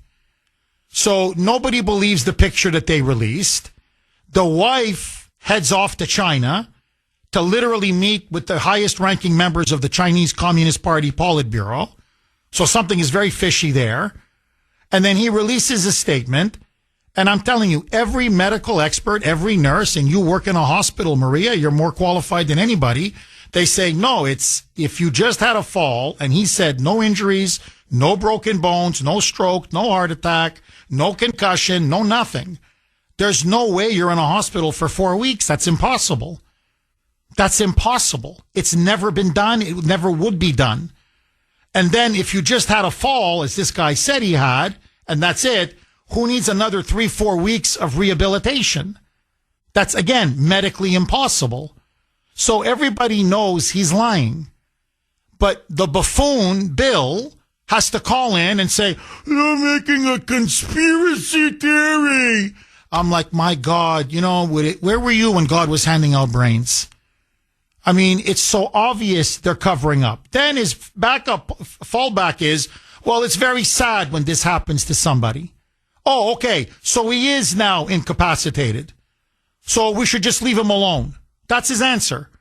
Like, well, if the guy's like Joe Biden, for 4 years, this guy's calling in saying there's nothing wrong with him. Then at the end, no, he was incapacitated. Well, they should have just left him there. Well, why? I mean, on what grounds? This is a U.S. senator, for God's sake. If he can't discharge his duties, if he can't function as a senator, he has no business being there. It's a position of immense responsibility. And Maria, and I promise I'll come back to you. They did this with Woodrow Wilson. As Larry from Arkansas was messaging me, and he made this point, and he's right. He goes, this is nothing new. Woodrow Wilson, after the First World War, was pushing for the Treaty of Versailles. He so exerted himself, he suffered a massive cardiac arrest. And his people covered it up from the country. The president was completely on a bed, incapacitated. He couldn't make a single decision. His wife signed every piece of legislation or everything that needed his signature. She forged it. And Colonel House was his name, his top advisor. He was acting as the de facto president. Well, that's fraud upon the American people. They should have been honorable and said, I'm sorry, invoke the 25th Amendment. This guy is no longer capable, and the vice president becomes the president. That's why you have a vice president. They did the same thing with FDR. He was clearly incapacitated in his fourth term. In fact, he never should have run for re-election in November 1944. And because of this, we got Yalta. Because the president at that Yalta meeting was mentally and physically finished. Finished. He died, what was it, 4 months into his term, his final term, 4 months. And that's when Truman replaced him. But by then, he sold Eastern Europe out to Stalin. And that's why Congress said we can never have this happen again. We're going to pass a constitutional amendment. A president is only going to have 2 terms, and that's it. So we've had experiences with this going back, 100 years. I believe we should have term limits for senators and members of Congress. So something like this never happens again. Because Mitch McConnell clearly is incapable, he's not fit mentally or physically or both to be a United States senator. And all they're doing now is his staff and his wife are running his position. They're just voting for him and running his Senate seat for him, while this guy is sitting in some hospital doing God knows what. Honestly, Maria, he may not even been cognizant of what's going on. Sandy's theory is he's brain dead. And I think she may be right. Just like Biden was effectively brain dead. So I think he has no clue what's going on. You want my honest opinion? I think he suffered a stroke or a heart attack or whatever. And physically, mentally, he can no longer perform his duties as senator. Now, I'm sorry. I wish it upon no one. But then you got to step aside. You know, if I can't function as a talk show host, I have to step aside. If the CEO of a company can't function, they have to step aside. If a doctor or a surgeon or a nurse can't function in a hospital, they have to step aside. Why are senators any different? Why are politicians any different? Final word to you, Maria. Agree, disagree? I agree with you 1,000%. I feel like he should have been gone a long time ago. I don't think that he's capable of doing anything. I agree, he might have had a stroke and he's just not, himself any longer, and they need to cut ties. And, as sad as it is, he should have been gone a long time ago. I totally agree with you. There should be term limits for these people. It should be no more than 4 years, and that's it. At the same time as the president, and that's it. These people take full advantage. They think this is a lifetime career for them, and it shouldn't be. They're regular people like we are, but they love power, and they want to grab to it. Like the one that just passed away of a heart attack. I don't think he died of a heart attack. That's just me personally. I don't think he did. I don't even know his name. I forgot his name. Lindsey Graham. That was Senator Lindsey Graham, right? That he passed away. From what they're saying, he passed away. Everything seems very fishy, and I hate the fact that they continue to think that they can lie, that we are that stupid, that dumb, that we don't realize that they're bluntly lying to our faces. Well, Maria, I think you really put your finger on it. To me, that's the most offensive thing is, if they said, look, there's been an incident or whatever with the senator, we'd like our privacy, whatever, something like that, where, okay, there's something really mentally or physically wrong with him. But what they do is they lie. And they come out with this ridiculous photo that's clearly photoshopped, that is clearly AI generated, or an older picture, but passing it off as a newer picture. And why do you have to lie to us? To me, that's what's so offensive, is that to cover it up, they have to lie. Instead of just saying the senator has suffered a stroke, or the senator has suffered a heart attack, or a health setback, or an illness, or whatever, you can, say it in many ways, and he will need a couple of months to rest and to recover. Okay, fine. Okay, if it's just a couple of months, maybe okay, fine. But this doesn't look anymore like a couple of months. This looks like, like Joe Biden. This is now going to be full time. And his staff and his wife are essentially now going to be executing his responsibilities and his duties his capacity as senator. Well, I'm sorry, nobody voted for Elaine Chao. Nobody voted for his chief of staff.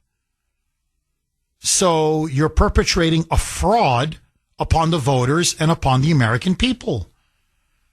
And that's why, look, again, I have no respect for John Thune. John Thune is a liar. John Thune knows exactly what's wrong with Mitch McConnell. He should come out and say, look, I'm sorry. He suffered XYZ, whatever it is. Okay? He's no longer mentally or physically able to do the job. He's got to resign now, and the governor should replace him with a proper replacement. But the reason is he's a no on the SAVE Act. So they keep him there so that if they need to wheel him out to vote against the SAVE Act, there he is. Because the people of Kentucky want the SAVE Act passed. Overwhelmingly, it's 90% in Kentucky. It's 90-10, Maria. 90-10. So they got to keep this guy there, run by his wife and his inner circle, just in case they need this guy to roll him into the Senate on a gurney, or in a wheelchair, and just have him, push the no button. So that's what this is all about. And honestly, it's sickening. So, and I'm with you, Maria. It's long past time for term limits. If it's good enough for the president, if it's good enough for governors, it should definitely be good enough for members of Congress. Tom, thank you so much for that call, Maria. Tom in Framingham. Thanks for holding, Tom, and welcome. Good morning, Jeff. Hi, Tom. Good show today. Thank you. Especially when you were talking to Bill, I thought you had some really good points. I want to say this. I think one of the things that's really important, someone messaged you this morning, is keeping control of that Senate office for the next 6 months. Why do I think it's important? I think it's important to the CCP. The reason I do is because Elaine Chao's over there. I think they've got a wish list for her. And I think among the wish list would be lobbying the State Department on behalf of the office for long-term resident visas for rich Chinese citizens, industrial spy visas for them to come in the country and infiltrate companies, and student spy visas. And I think they have a big, I think that now that this is going to be McConnell's last term, I think they were going to do a lot of that stuff on behalf of China. I think that's what the plans were. But now that he's out of capacity, or he's out of action, Elaine Chao's over there assuring her that all that stuff that they want done is going to get done. That's what I think. Don't take this the wrong way. I only have eyes for my wife.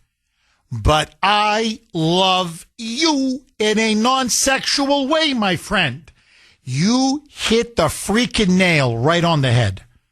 This is all about giving China exactly what they bought them for.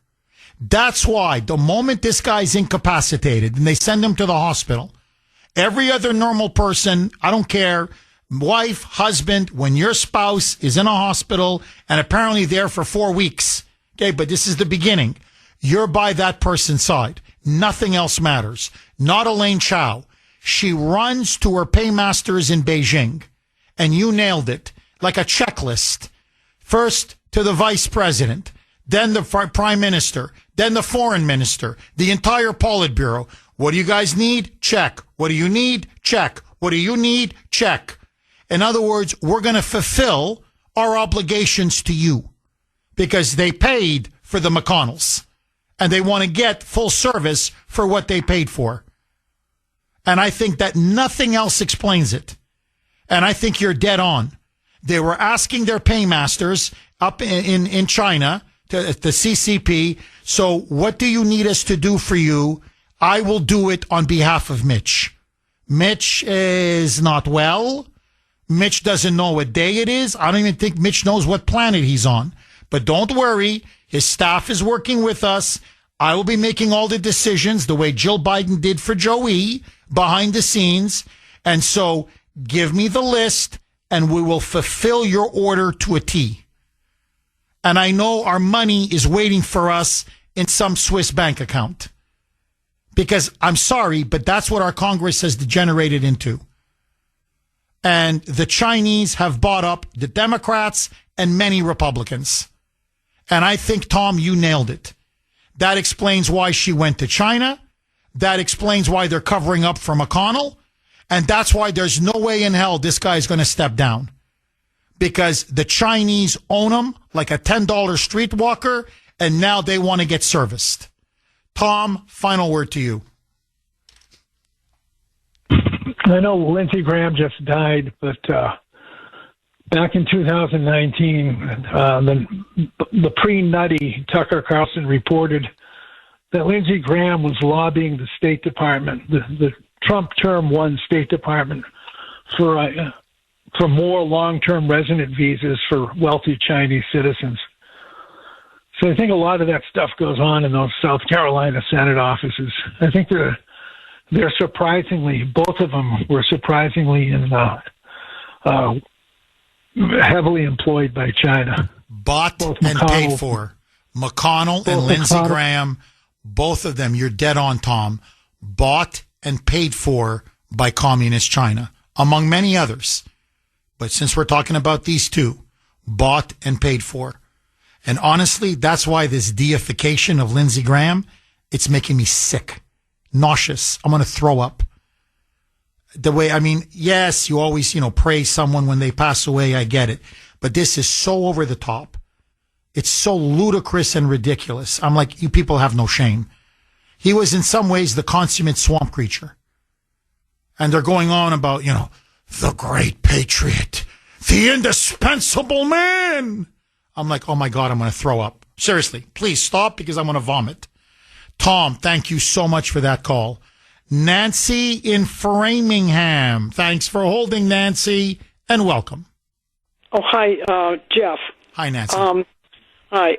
I think this quacks like a duck. It walks like a duck. It is. It's nothing but to take Trump down. And there's a coup. I do have a telephone number. We, the mega Republicans, have to call 202-456-1111. Call your senators. I don't know this. I'm going to call Anna Polina. But why aren't the mega senators yelling for Thune to pass the bill? I don't understand that. And they should be asking for his removal. And I think we, the people, have got to ask for Thune to just step down because he's not doing his job on purpose. Oh, no, John Thune, his nickname is Baby Mitch. Mitch McConnell groomed him to be his successor. McConnell, if you think John Thune is crying now over Lindsey Graham, you should see what happens with Mitch McConnell whenever he passes away. Okay, whenever that happens. Oh my, it's going to be a river of tears because Mitch McConnell groomed John Thune to be the next Senate Majority Leader. He's an acolyte of Mitch. He's allied to Mitch, and you're dead on. John Thune is playing stupid with the SAVE Act. He doesn't want to pass it. No, he's telling Trump what he wants to hear. Yeah, I back it. No, he's done everything in his power to prevent it from being passed. Ken in Weymouth. Thanks for holding, Ken, and welcome. How you doing? I'm good. How are you, Ken? Well, everything that's going on, doesn't it seem almost obvious? We talk about a representative republic, and I've said this earlier. If they're not representing us, they deserve to be thrown out of office. But yet it never happens. They never seem... the conservative party always talks tough, but when it comes right down to it, it seems the Democrats always get what they want, okay? Even if you look way back in history, all the time. Take a look. They left Roosevelt in for one reason, so Stalin could promote communism. Now, my question is communism on the books as our mortal enemy? Because if it is China a communist country? And if that's the case, then how is it that someone can get bought by the Communist Party? Isn't that called aid and comfort to the enemy, especially if they're bringing down this country through the way they vote? You're 1,000% correct. Okay, so my second point Ken, honestly, it's treason at high noon. That's what this is. They bought the president, which was Joe Biden. They bought him. They bought Mitch McConnell, who was whether Senate Minority Leader or Senate Majority Leader. They bought him. They have bought, you name it, I can go across the board. They bought Nancy Pelosi, who was House Speaker. They have bought Chuck Schumer. They have bought over 75 to 80% of Congress. And Chuck, when Mitch McConnell went down and he's sent to the hospital and they kept it all hush-hush, she flew to kiss the ring of her communist masters in Beijing. Now, that tells you everything. And so you're completely right.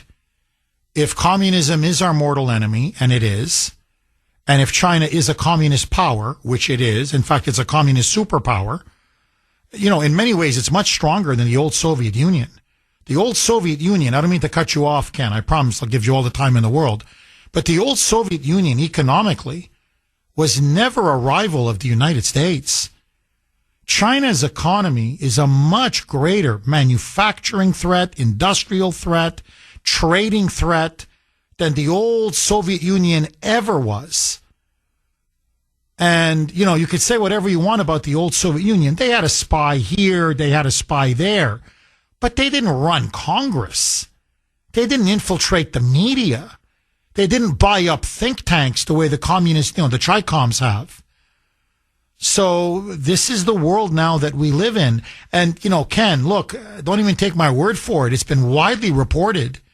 The Democratic Socialists of America are taking Chinese money, literally.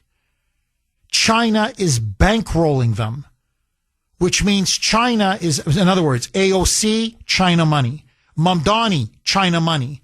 Graham Plattner, until he was kicked out, forced out, China money. Ilhan Omar, China money. All of these Democratic Socialists, all of them, swimming, flooding, drowning, flooded with Chinese money. So China is buying up the entire Democratic Party. It's not even an argument. It's a fact. And they bought Lindsey Graham. They bought Mitch McConnell. I can run down a whole list. And so that's why you have true MAGA conservatives who will openly say, we have the best Congress that money can buy. Members of Congress, whether in the House or in the Senate, are bought and paid for. Whether they're lobbyists, whether they're billionaire donors, whether they're globalists, or in this case, whether they're the, Chi-Coms. So we're not a constitutional republic in reality anymore, only in name. Because we're being slowly destroyed by the swamp. Think of the swamp as a cancer. The cancer is infecting the body. If we don't excise it, it will kill us. That's not if, that's when.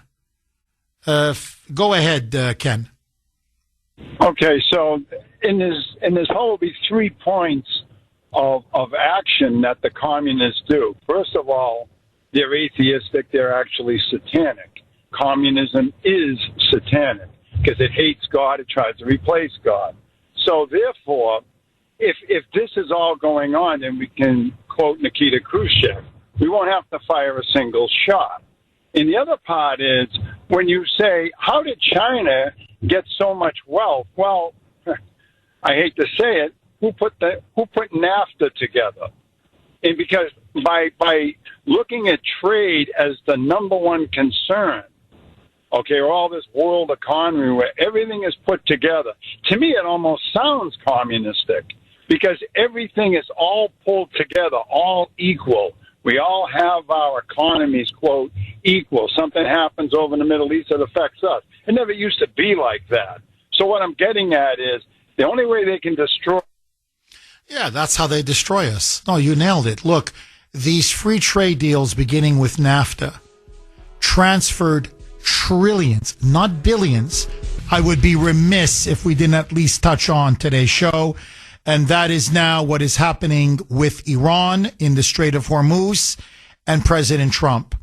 President Trump now has announced that he is going to be holding a primetime address to the entire nation this Thursday evening.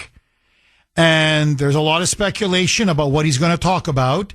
The president now has told the media he will definitely be addressing, without question, the new developments taking place with Iran and in the Strait of Hormuz, as well as election integrity. Apparently there's going to be a bombshell revelation about foreign interference in our elections that he wants to announce to the entire country this Thursday evening.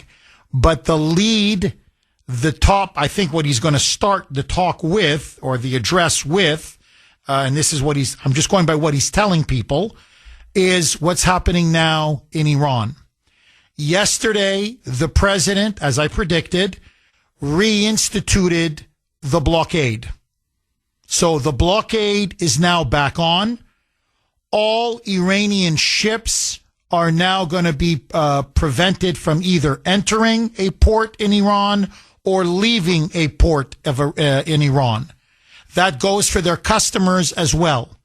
So the blockade is not for any other country. It is only for Iran. All shipping to and from Iran is now going to be blocked the way it was before the ceasefire. And the blockade that we had imposed before was absolutely devastating. It was iron tight. It was causing about $500 million in lost economic activity a day. A day. They couldn't sell any oil. They couldn't sell their petrochemicals. They couldn't sell anything. And of course, they couldn't import anything. So it was strangling the Iranian economy. Furthermore, President Trump now, and there's a standoff over the Strait of Hormuz. And essentially now the battle is a battle of wills, a test of wills over who will end up asserting full control and influence over this vital strategic waterway in which 20% of the world's oil, 20% of the world's liquefied natural gas goes through that tiny strait, that tiny waterway. It's a choke point. And it's the most vital choke point in the entire world economy. President Trump now announced we, the United States, are going to take over the strait. We are going to control it. We're going to manage it. We're going to send in our Navy, our military. But from this point forward, he is wresting control of the Strait of Hormuz completely from the grip of the Iranians. Listen now to President Trump on Fox. Roll cut 1, Mike. Well, we're taking over the strait. They have nothing. They've got nothing. So something that nobody knows, yesterday they had an 11-hour meeting. Everything's 11 hours with these guys. You know, you can't settle a one sentence in 1 hour and 1 minute. It should be 1 minute. And everything was agreed to yesterday. And they leave the room and they call back and they say, we had to make a couple of changes. I said, changes? They got to make changes? We're not going to make changes. Always changes. They just, they're professional negotiators. That's all they are. I don't even call them good at it. They haven't gotten anything. They got nothing from me. So, and that's what they do, by the way. They just stall and drag it along and drag it along. And then after you think you have an agreement, they come back and say, no, this clause, that sentence, we got to tweak that. We got to edit that. And that's the game. That's the game they play. Okay. So Trump is saying, I'm done. I've had it. There's going to be no more negotiations. The ceasefire is dead. You believe you're in control of the Strait of Hormuz? I got news for you. We're going to send in our ships. We're going to send in our military. We are going to open up the entire Strait of Hormuz. And from this point forward, we are going to run the strait. As Trump put it on X, from this point going forward, the United States will become, quote unquote, the guardian angel of the Strait of Hormuz. Listen now to President Trump. Roll cut 1A, Mike. But if you look for 47 years, they've been tapping people along, presidents. Every president got tapped along, didn't do anything, and they became more and more powerful. This should have been done 47 years ago. Shouldn't have been allowed to start. But Clinton let him go, and Bush let him go. Everybody let him go, and Obama was the worst of all because Obama actually went to their side. Obama, because, you know, he's a... Well, let's not say. Let's leave that for another time. He was terrible. He was going to say he's a Muslim. I'm telling you right now, when he said he was the worst of all, he went to their side, you know, because he's going to say he's a Muslim, which, by the way, he is, but let that go. And he says, well, let's not say, just leave it. In other words, I don't need the uproar. I don't need the furor, the media and the social media and the explosion and the distraction. Like, I don't need it right now. So he was just terrible. Let's just leave it at that. Now, listen to the president saying, I gave them a test. The memorandum of understanding was a test. Could they live up and abide by an agreement? And what I found out is they can't. They just can't. Roll cut 2, Mike.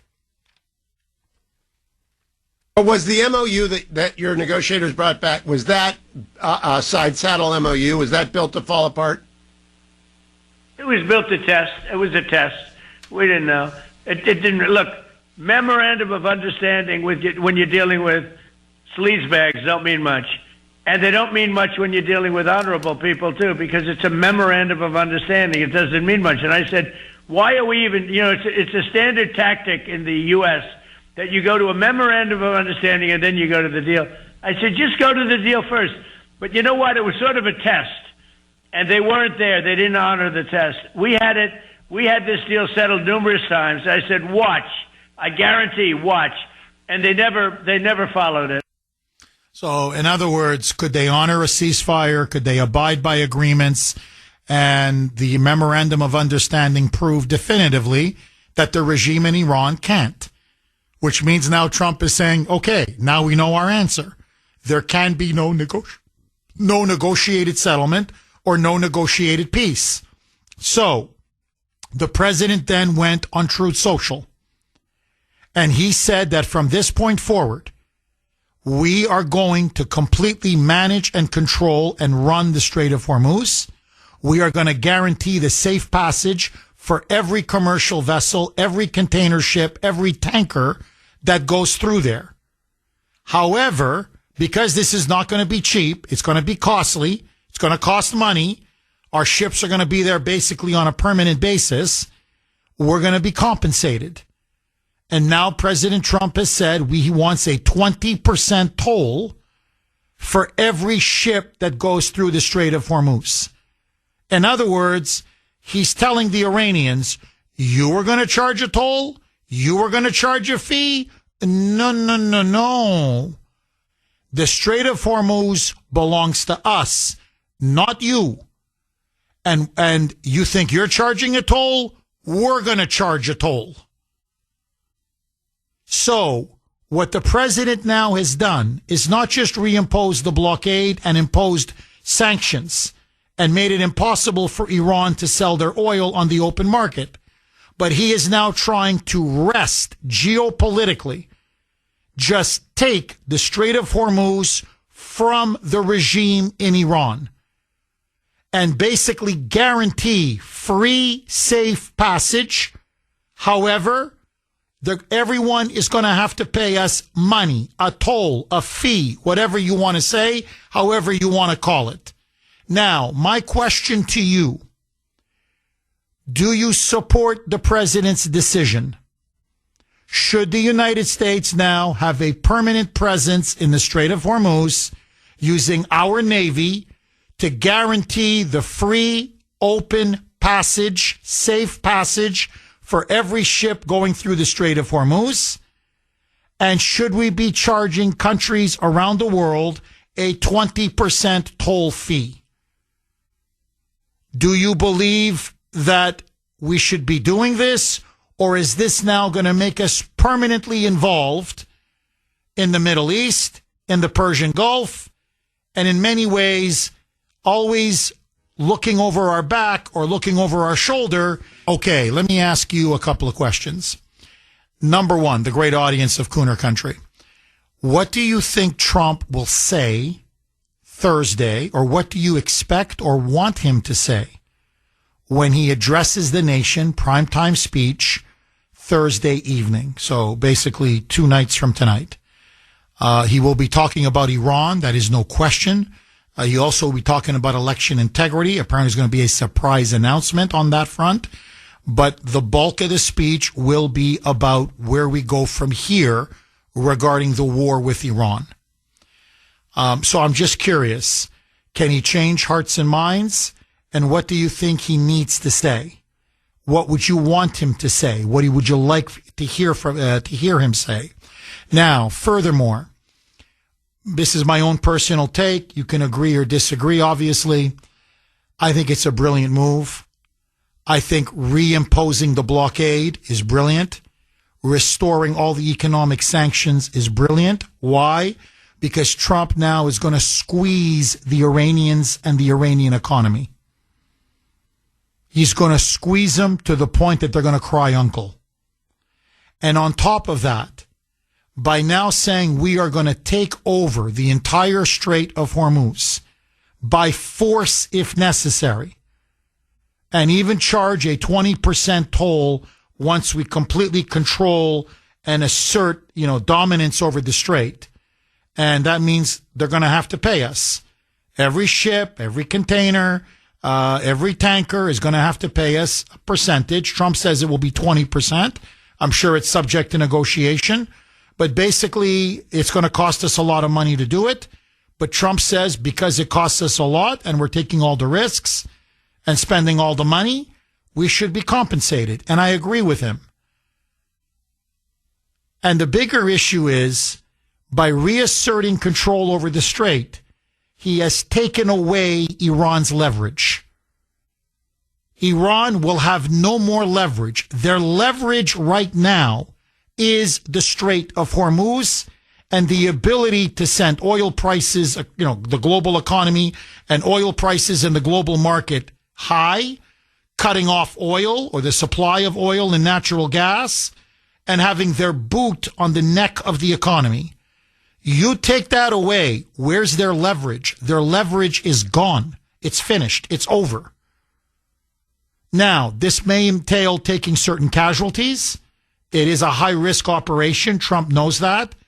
And that's why I think, to be honest, he's going to prepare the country to resume a massive bombing campaign that is especially going to target every key military site along the entire Strait of Hormuz, destroy their capability to harass or target our ships or any other ships or vessels in the Strait of Hormuz. So he's looking now to amputate them. And once they lose control of the strait, or to be more accurate, Trump wrests control of the strait from their hands, then what do the Ayatollahs have left? They have nothing.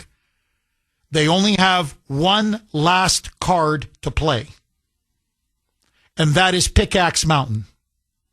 For those of you that are not aware of Pickaxe Mountain is a huge mountain.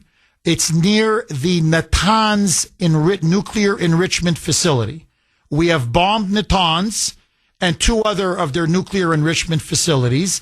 However, Pickaxe Mountain is the last remaining nuclear site in which deep underground, they have a fortified tunnel complex. It's highly fortified, where they're working on some kind of a nuclear program in the dark and in secret. They still have Pickaxe Mountain. The other 3 nuclear facilities have been destroyed. This one is still standing, or it's still preserved intact, because it is so deep. Pickaxe Mountain is such a massive mountain, and it's buried so deep, it is very difficult or hard to target, bomb, and destroy those deep tunnels. Listen now to President Trump. This was an interview he gave, and he said, I'm telling the Iranians, get ready, because we are going to lay waste to Pickaxe Mountain and that massive tunnel and that huge nuclear program they have buried deep under the ground. Roll cut 3, Mike.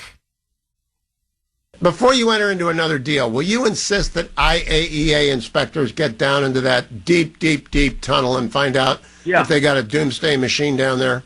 Absolutely. They don't have it because we have eyes, with Space Force and everything else. We have a lot of eyes on it.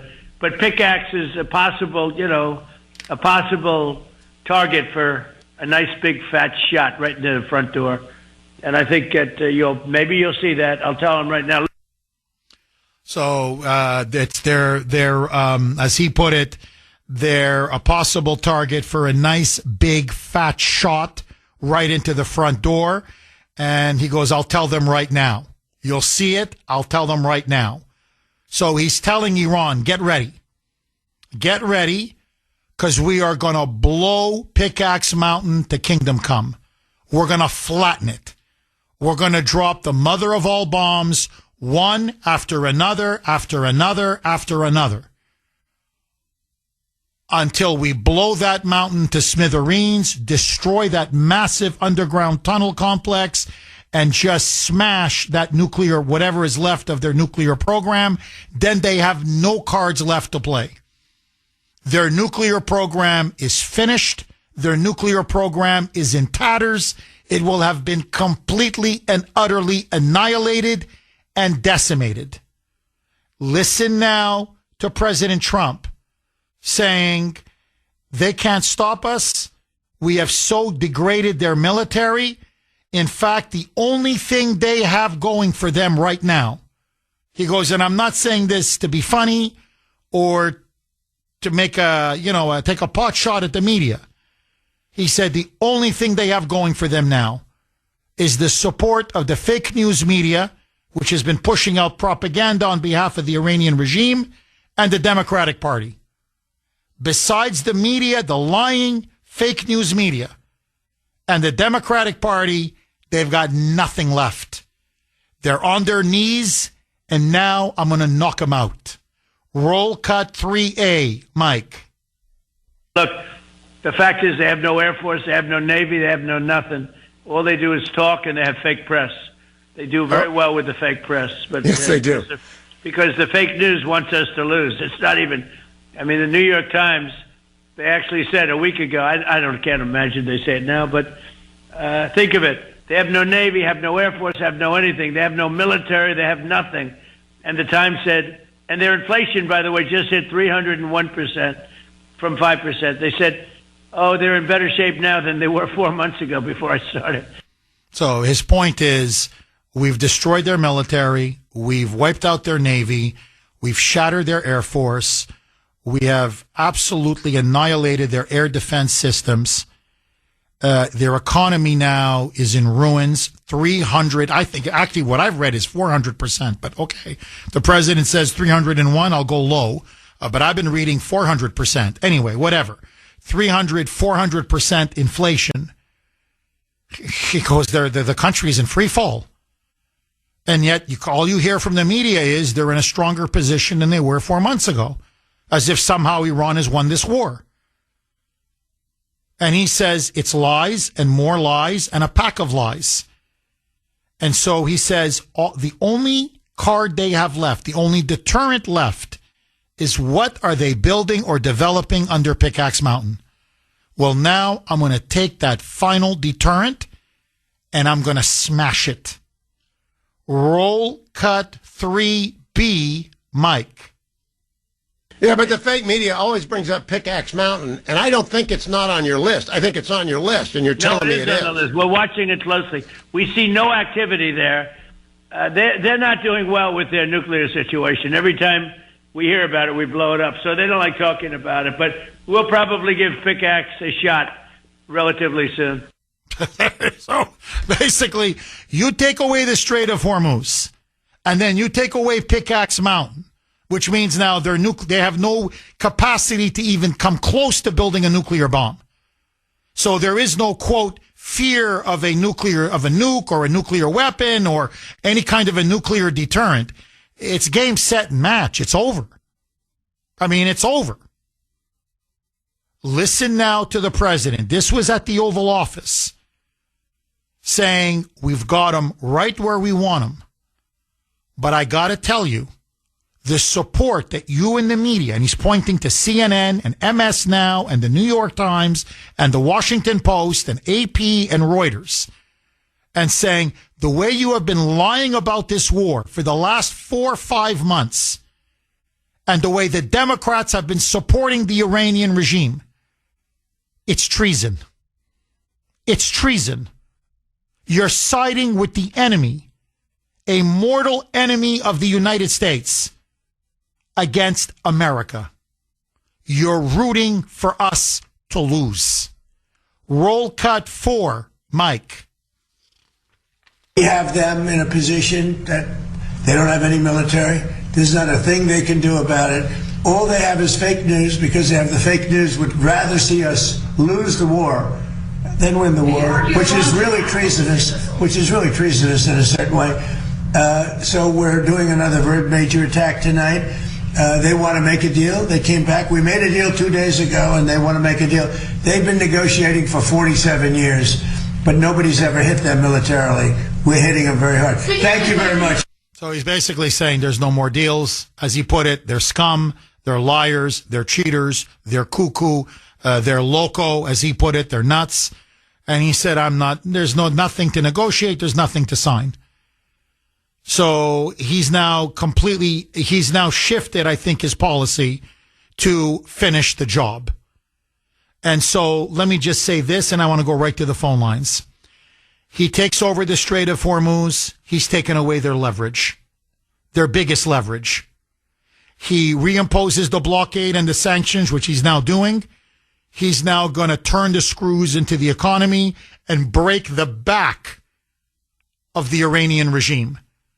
And if he does what he says, which is to flatten and bomb and absolutely annihilate Pickaxe Mountain, then I'm telling you, their nuclear program is done.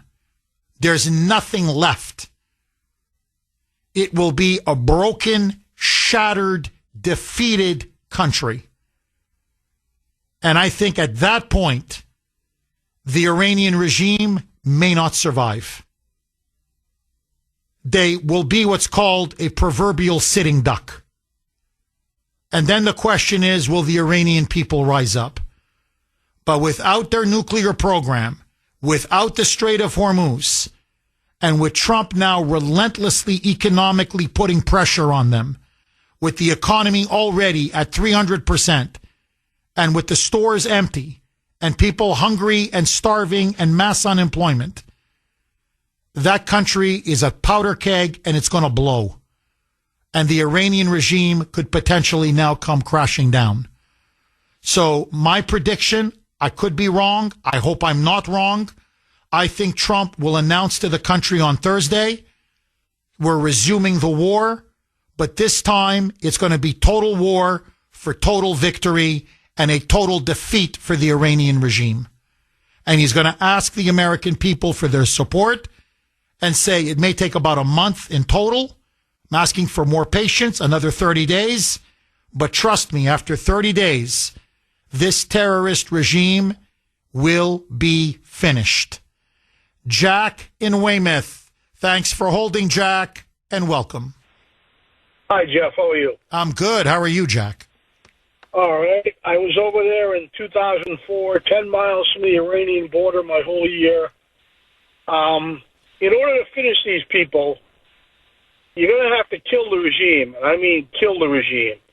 You know, and I know, they're not just a regular government. They're a bunch of theocratic knuckleheads who thinks God is on their side. Period. And they're not going to stop until you get rid of it. The Iranian people tried to rise up. 54,000 of them died, approximately. Without giving them some guns, they're not gonna be successful unless we decapitate. And by that I mean bomb the IRG and potentially use ground troops. I love the Air Force. I love my brothers in the Air Force, but you can't just do everything from the sky all the time. Doesn't work that way. The country's too damn big. And strategic bombing is now a reality, unlike in past wars when they told you they could, bomb the factory and they'd miss it by 5 miles. Now they could actually bomb it, up right to the window. But we only have so many smart munitions. They are a limited quantity, whether people want to admit it or not. And you need to totally get rid of these people. You can't do half measures. And I love Donald. I wish he would do less talking and more shooting, frankly. Jack, let me ask you, because you said you were going to have to employ or deploy ground troops, some kind of ground troop presence. You can't win a war strictly from the air or just, from the sea and from the air. You've got to put boots on the ground. For him to really control the Strait of Hormuz, the military is telling him he's going to have to deploy some ground troops. It's going to expose our Navy in some of these tight areas near the coastline of Iran, where they will be vulnerable to some of these anti-ship drones and anti-ship missiles that they have. So there could be some casualties there. But we're going to have to put some boots on the ground to secure, strategic areas along the Strait of Hormuz. Does President Trump, if he will deploy ground troops, does he have to go to Congress to get either an authorization or a declaration of war? In other words, if you're going to put boots on the ground and escalate this military campaign, and this, I think, will be a massive escalation, does he need Congress? What say you? I would say that boots on the ground, ships in the air, planes in the air, unfortunately, he should have the support of the American people, but I don't think going to Congress right now would do anything one way or the other. And I don't think a long-term presence, boots on the ground, is going to be required.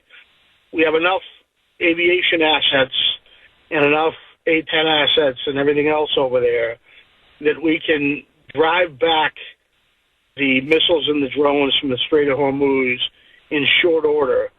But what you really need to do is decapitate the IRG, and not just the leadership. You need to get the IRG soldiers disarmed. You need to get them either dead or disarmed, because they're fanatics. They don't care about economics. They don't care about, anything but the religious fanaticism they have. I'm not talking all of them, but it's kind of like fighting the SS in World War II. That's how fanatical they are. You're dead on. Jack, I'm telling you, you're dead on. I mean, that's the regime and their supporters are a bunch of fanatics. And, I think it's even worse than the SS in this sense, Jack, or the Imperial Japanese. It's glory to die for Allah. In other words, we die fighting America? Great. I'm a martyr. I get my 72 virgins in heaven. So it's almost sick. But they have like a perverse incentive. Oh my God, let me die. I'm going to go to the gates of heaven with Allah and my 72 virgins. I mean, that's how sick these people are. It's like a death cult. Like, yeah, let's die. Yeah. I mean, it's twisted. It's perverse. It's evil. It's sick. Jack, I've got to ask you this because obviously you're a military man and you're very experienced. If we do go all in, as I think Trump now has made the decision to go all in, the idea that we're going to police the Strait of Hormuz and charge a toll, do you like that idea? Should we be the permanent policeman of the Strait where we're guaranteeing safe passage, but for a fee, whatever, 15%, 20%, should that be the role of the United States? That in the end, after this war, we control the strait, we run the strait, we administer the strait, and we get paid by everybody for doing it. What say you? I like it, and I'll tell you why. The role of the U.S. Navy is to, obviously, the role of all navies, originally was to prevent piracy in the high seas, which in effect they're doing. I get it. But getting paid for it by other nations? No. What you should do, Jeff, I would submit to you this, what Donald should do is say, look, everybody contribute a frigate, or 2 frigates, or an aircraft carrier. The French got a few of them still. It's like, you guys get down here, because 80% of your oil comes through here, not ours, and you guys take the job. We've got better things to do. We don't have the ships and everything else that we may need in the Pacific. We can't have them, messing around for that long in the Strait of Hormuz. Let the rest of the world that gets the oil, the free countries of Europe, let them do it. Interesting. In other words, share the burden. We'll liberate it. We'll open it up. We'll knock out these, we'll knock out the IRGC. But in the long term, the oil goes to China, the oil goes to Asia, the oil goes to Europe. It doesn't go to us. So you guys patrol it because we need our Navy elsewhere, i.e. primarily in the Pacific to deter China. Interesting. Okay, just very, very quickly, because there's a lot of breaking news now on the Iran war front. President Trump just minutes ago has notified Congress of he's calling it a new war with Iran. So you may call it the resumption of the war, a new war, however you want to call it. But President Trump now has said the ceasefire is over. We are going to go to finish the job. As he puts it, the regime is now on its last legs.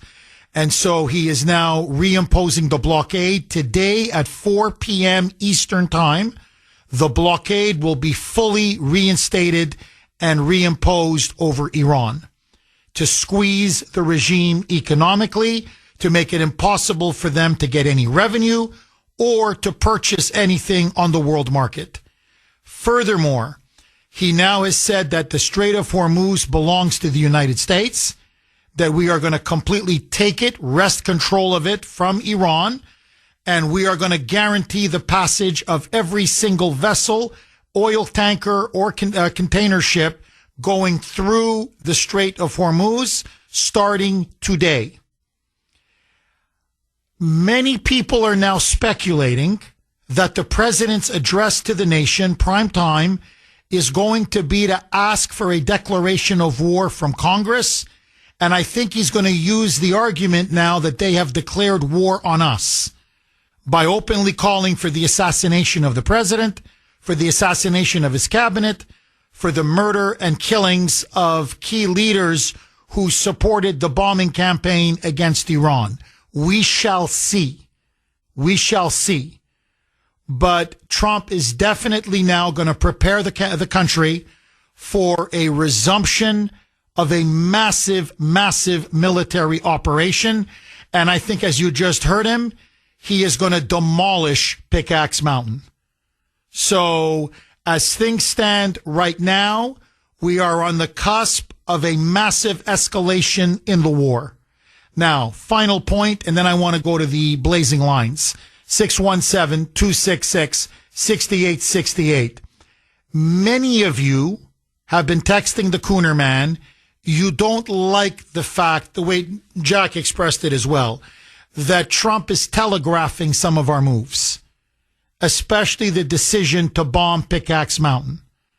Many of you feel that should be kept quiet. Save it for an element of surprise. Don't tell the enemy what we're doing. It's just going to give them more time to prepare, whether it's to get key nuclear components out from Pickaxe Mountain, knowing that a big bombing campaign is coming. Maybe they want to be able to grab some stuff and move it to somewhere else, or to bolster their defenses. In other words, many of you are saying, look, Trump should talk a little bit less and, as Jack put it, fire more bullets or drop more bombs. In other words, sometimes you don't have to say everything. Now, to be fair to the president, and you may disagree with me, what do you say to the argument that the president is waging in some ways a psychological war against the regime? That this is all part of his psychological warfare? That you're so helpless, you're so vulnerable, you're so on the ropes, you're so at our mercy, that I'm basically taunting you. I'm telling you this is what we're going to do, and you don't have the ability to stop us. In other words, it's a deliberate strategy to psychologically, emotionally break the morale of the IRGC and the Ayatollahs. And that's why he's telling them, we're taking control of the Strait of Hormuz. We're going to absolutely destroy and smash Pickaxe Mountain. And we're going to bring your economy to its knees. And there's nothing you can do to stop us. John in Malden. Thanks for holding, John, and welcome. Hey, Jeff. Morning, Kuhner Country. Hi, John. It's about Mr. Carl. If he goes, hold on, John. You sound like a robot. There's something wrong with the connection. Let's see if we can restore connection with you. All right. You guys need some time to fix this? Okay. So apparently, John, hang on. They're going to have to work a little bit to fix the connection. So 617-266-6868 is the number. Let me ask all of you. I'm going to take calls on the other side because we're up against the break. Double-barreled question. Trump now resolves to finish the job. He's taken over the Strait of Hormuz. He's going to absolutely smash and bomb Pickaxe Mountain. For 250 years, Americans have valued freedom, independence, and the ability to take care of ourselves and our families. This 4th, Jace Medical is celebrating with a special anniversary offer. Get a Jace case for just $250. The Jace case is a physician-curated emergency supply of critical antibiotics and medications designed to help you prepare for travel disruptions, natural disasters, supply shortages, unexpected emergencies, and more. The freedom to act begins with preparedness. Visit jace.com, that's JASE.com, and claim your $250 Jace case today through July 31st. 617-266-6868. John in Malden, I think we've reconnected with you. Go ahead, John. Can you hear me okay now? Oh, you sound like a human being. Yes, John, go ahead. Go ahead. Mr. Carl, if he goes, who's gonna take his place? Any ideas? I'm thinking his wife. If they gave it to his sister for Graham, why not his wife? And nothing to his Hormuz. I'm sure they got something well planned for that mountain. But my suggestion is start on the ends and stop below the mountain, and instead of working on the top, because that's where the important issues are going to be. Because if there's clearance to get out on the ends, and if you go below the mountain, that's where mostly all the, probably the damage might be. Nothing too is, we're in it for the long haul now. Either them or us. They threaten us. What are we going to do? Sit there and let them come and destroy us? And for Congress, they probably would let them do it, agree with it, because they want to see him fall too, for the president. But, and nothing too, make it quick. Come voting time, no one sit on their butts. No one sit on their chairs. Go out and vote, because this is it. Don't. As frustrated as I am what's going on, like everybody else, I have to go out and vote. I got to make sure that the Democrats get back in there. We're toast. We're done. You're done. We're done. Then listen, John, you're dead on. Our goose is cooked. If the Democrats win in November, again, I'm calling it Red November, Communist Red. If they win in November, our goose is cooked. So every single one of us, you have to go vote. I'm telling you. because Trump's presidency and in a good part of our country is going to be finished if these radical communist Marxist Democrats sweep back to power. And I'll tell you this, it'll be a huge victory for the Iranian regime because that's what Iran now is relying on. And President Trump now is going to knock him out, I believe, and end this thing before it even gets to November. And John, look, you're completely right. Everything changed with the funeral of Khamenei, the late supreme leader. When his son came out, who's now the new supreme leader, along with the entire political and military leadership, and announced it to the world that there was now a new policy in Iran, a new official policy that they were going to assassinate Trump, murder every member of his cabinet, and kill every prominent leader in the United States, in the Senate and in Congress, who supported Operation Epic Fury. The moment I saw that, I said, well, this is the biggest story in the world. I mean, I know Lindsey Graham dying is a big story. Don't get me wrong. But I'm like, no, it's a declaration of war. And they've done something that no other country has ever done. They are calling for the mass murder, the annihilation of an entire government. That's what they just did. It's an open, naked declaration of war. And it showed once and for all what a terrorist regime they are, frankly, how insane they are, but also, though there can be no ceasefire, there can be no negotiation. They basically forced Trump's hand. And I think, if I were Trump, it's up to him. Look, he's got to have people, counting votes in the House and in the Senate. And I know the Democrats hate him. But I would go to the American people and I would list to them exactly what was said and the intentions of this regime and say, I'm sorry. They want me dead. They want you dead. They want Vance, Rubio, Hegseth. They want everybody dead. They want Schumer dead. They want Hakeem Jeffries dead. They want Mike Johnson dead. They want everybody dead. So what do you want me to do? You want me to just sit back and do nothing? What do you want me to do?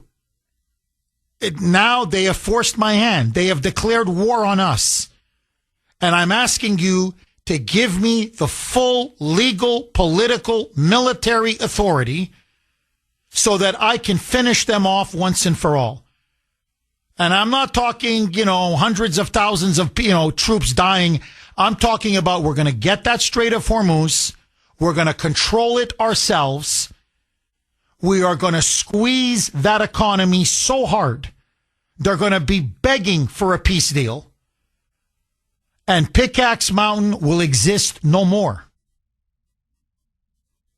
And that's it. Good night, Irene. And I'm going to warn them. If you continue, Karg Island is gone. You'll never be able to sell oil for 5 or 10 years. And I'm going to warn the Iranian people, that's your regime's fault, not ours. So keep pushing and pushing and pushing, and you're not going to have much of a country left. So we can do this the hard way, or we can do it the easy way. So, look, I think Trump has had it. I think he's realized now that you got to go for the kill shot. And I think that's what Thursday night's address is going to be. He's going to prepare us for, as he just told Congress, a new war. And I honestly believe this one, this is no half measures. He's going for the throat and nothing but the throat. John, thank you for that call. Peter in Worcester, thanks for holding, Peter, and welcome. Good morning. Peter, go ahead. I'm sorry, I thought I lost you. Hey, I want to say, Jeff, I was in the military. I did a hitch in the Army, and then did a small hitch in the Air Force. And I'm going to tell you right now, I support the Commander-in-Chief. But let's take a chronological look at what's going on here. June 2025, okay? He did the right thing. He bombed the nuclear sites over in Iran. And, we were told by the administration that it was a done deal. It was completely wiped out, catastrophic damage and everything. So it goes from there to where they decide in February of 2026 to start another bombing campaign. And the reason they started it is because they couldn't get negotiations on track. So that should have told them right there and then that the Iranians are they're not going to negotiate. They're not. It's like kicking over an anthill. You kick over the anthill. What do the ants do? They just go back and they basically start rebuilding. I talked to Sandy when you were out in April. I believe it was school vacation. I had to talk with Sandy and called in while you were gone. And we were in the agreement, and I said, you know what? This whole ceasefire is nonsense. They should have finished the job off initially. When they went in there, now why they didn't do it, I have no idea. Maybe they didn't have the munitions to do it or whatnot. He's being advised by people.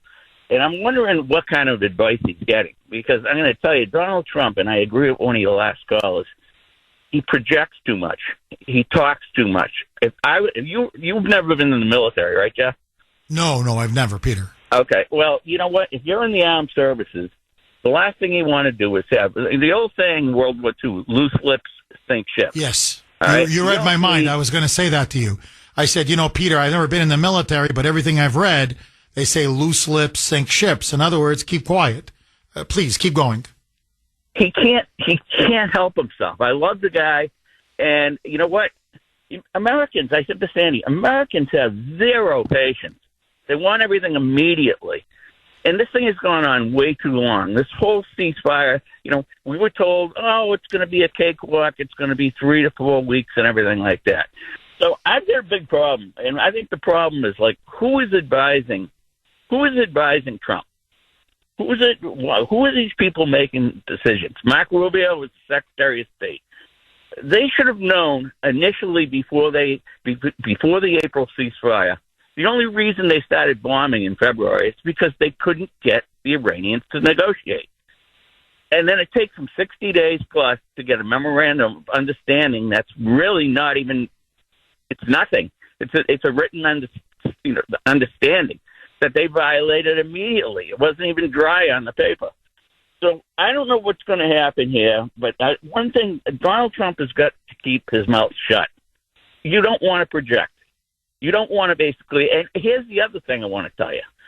All right? The June 2025 bombing with the B-2s and everything, that was executed perfectly.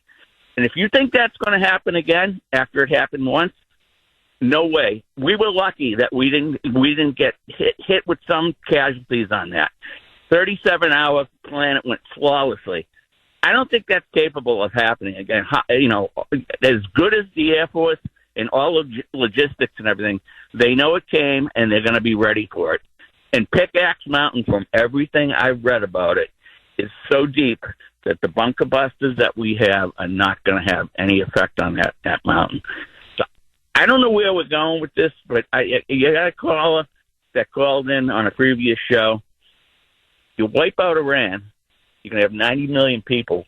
And it's just it's going to be like Germany, right? And oh, Peter, look, I've seen pictures of Pickaxe Mountain. It's a massive mountain. 617-266-6868 is the number.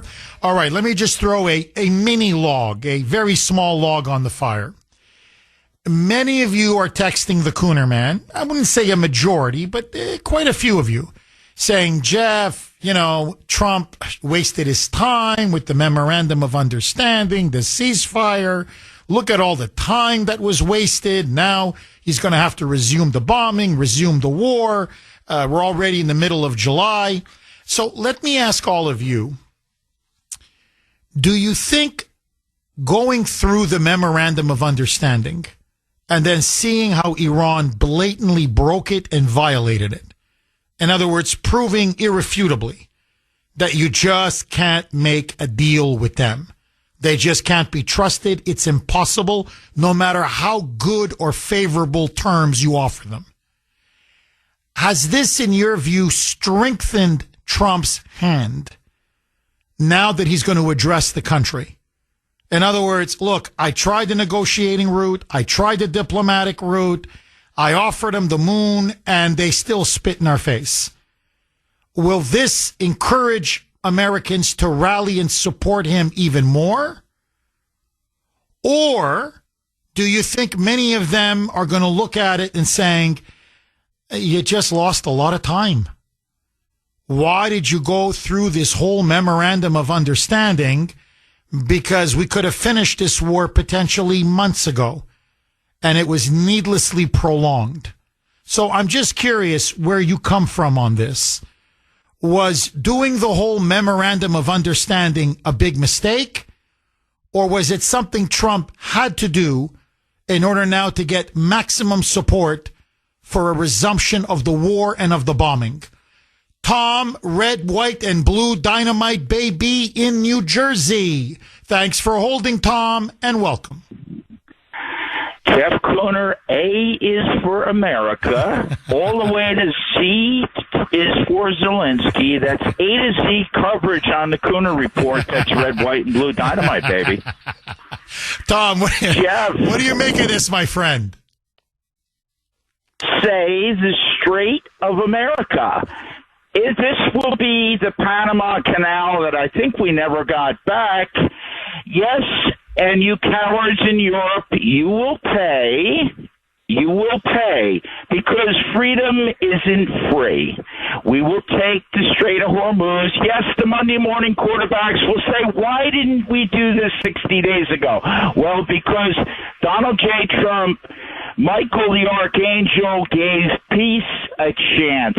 He's our true pro-life president. He uses the military in a proper way, unlike that establishment Republican, Georgie Bush. Okay, he uses our military, the surgical bombing, not gravity bombs, and he does it the right way, Jeff. And we got to take it. And the payments will be payable to the Department of the Treasury, electronic payments only, no pay, no go. And it's got to be, Jeff, why are we doing this? In the just war theory, because we have to. Pope Leo, dial in. How about some prayers from the Vatican? He saved the world from a nuclear bomb, and now he's saving the world from being strangleholded by the Strait of Hormuz, which will now be the Strait of America. Don't you agree, Jeff? That's a very interesting take. Tom, I did not look at it that way. Tom, so what you're saying is this will be kind of like the 21st century version of the Panama Canal. That, okay, we didn't build it, right, as the Panama Canal like we did with the Panama Canal, but basically if we're going to police it, if we're going to secure it, if we're going to control it, if we're going to guarantee safe passage, well, you got to pay up. That's it. And we're going to control 20% of the world's oil and natural gas. And to the Europeans, to China, to India, to everybody else, that's your oil. We don't get oil from there. They get theirs from the Strait of Hormuz. So you want it, pay for it. Tom, is that essentially what you're saying? Absolutely, Jeff. And I'll also say, build these U.S. refineries like crazy. Let's get the hell out of there as soon as we can. Let's come back home. And Deutschland, auf Wiedersehen to the troops. I think we need that money. Let's bring those troops home, get a little more money back in our treasury. Auf Wiedersehen, Deutschland, you bunch of... Tom, thank you very, very much for that call.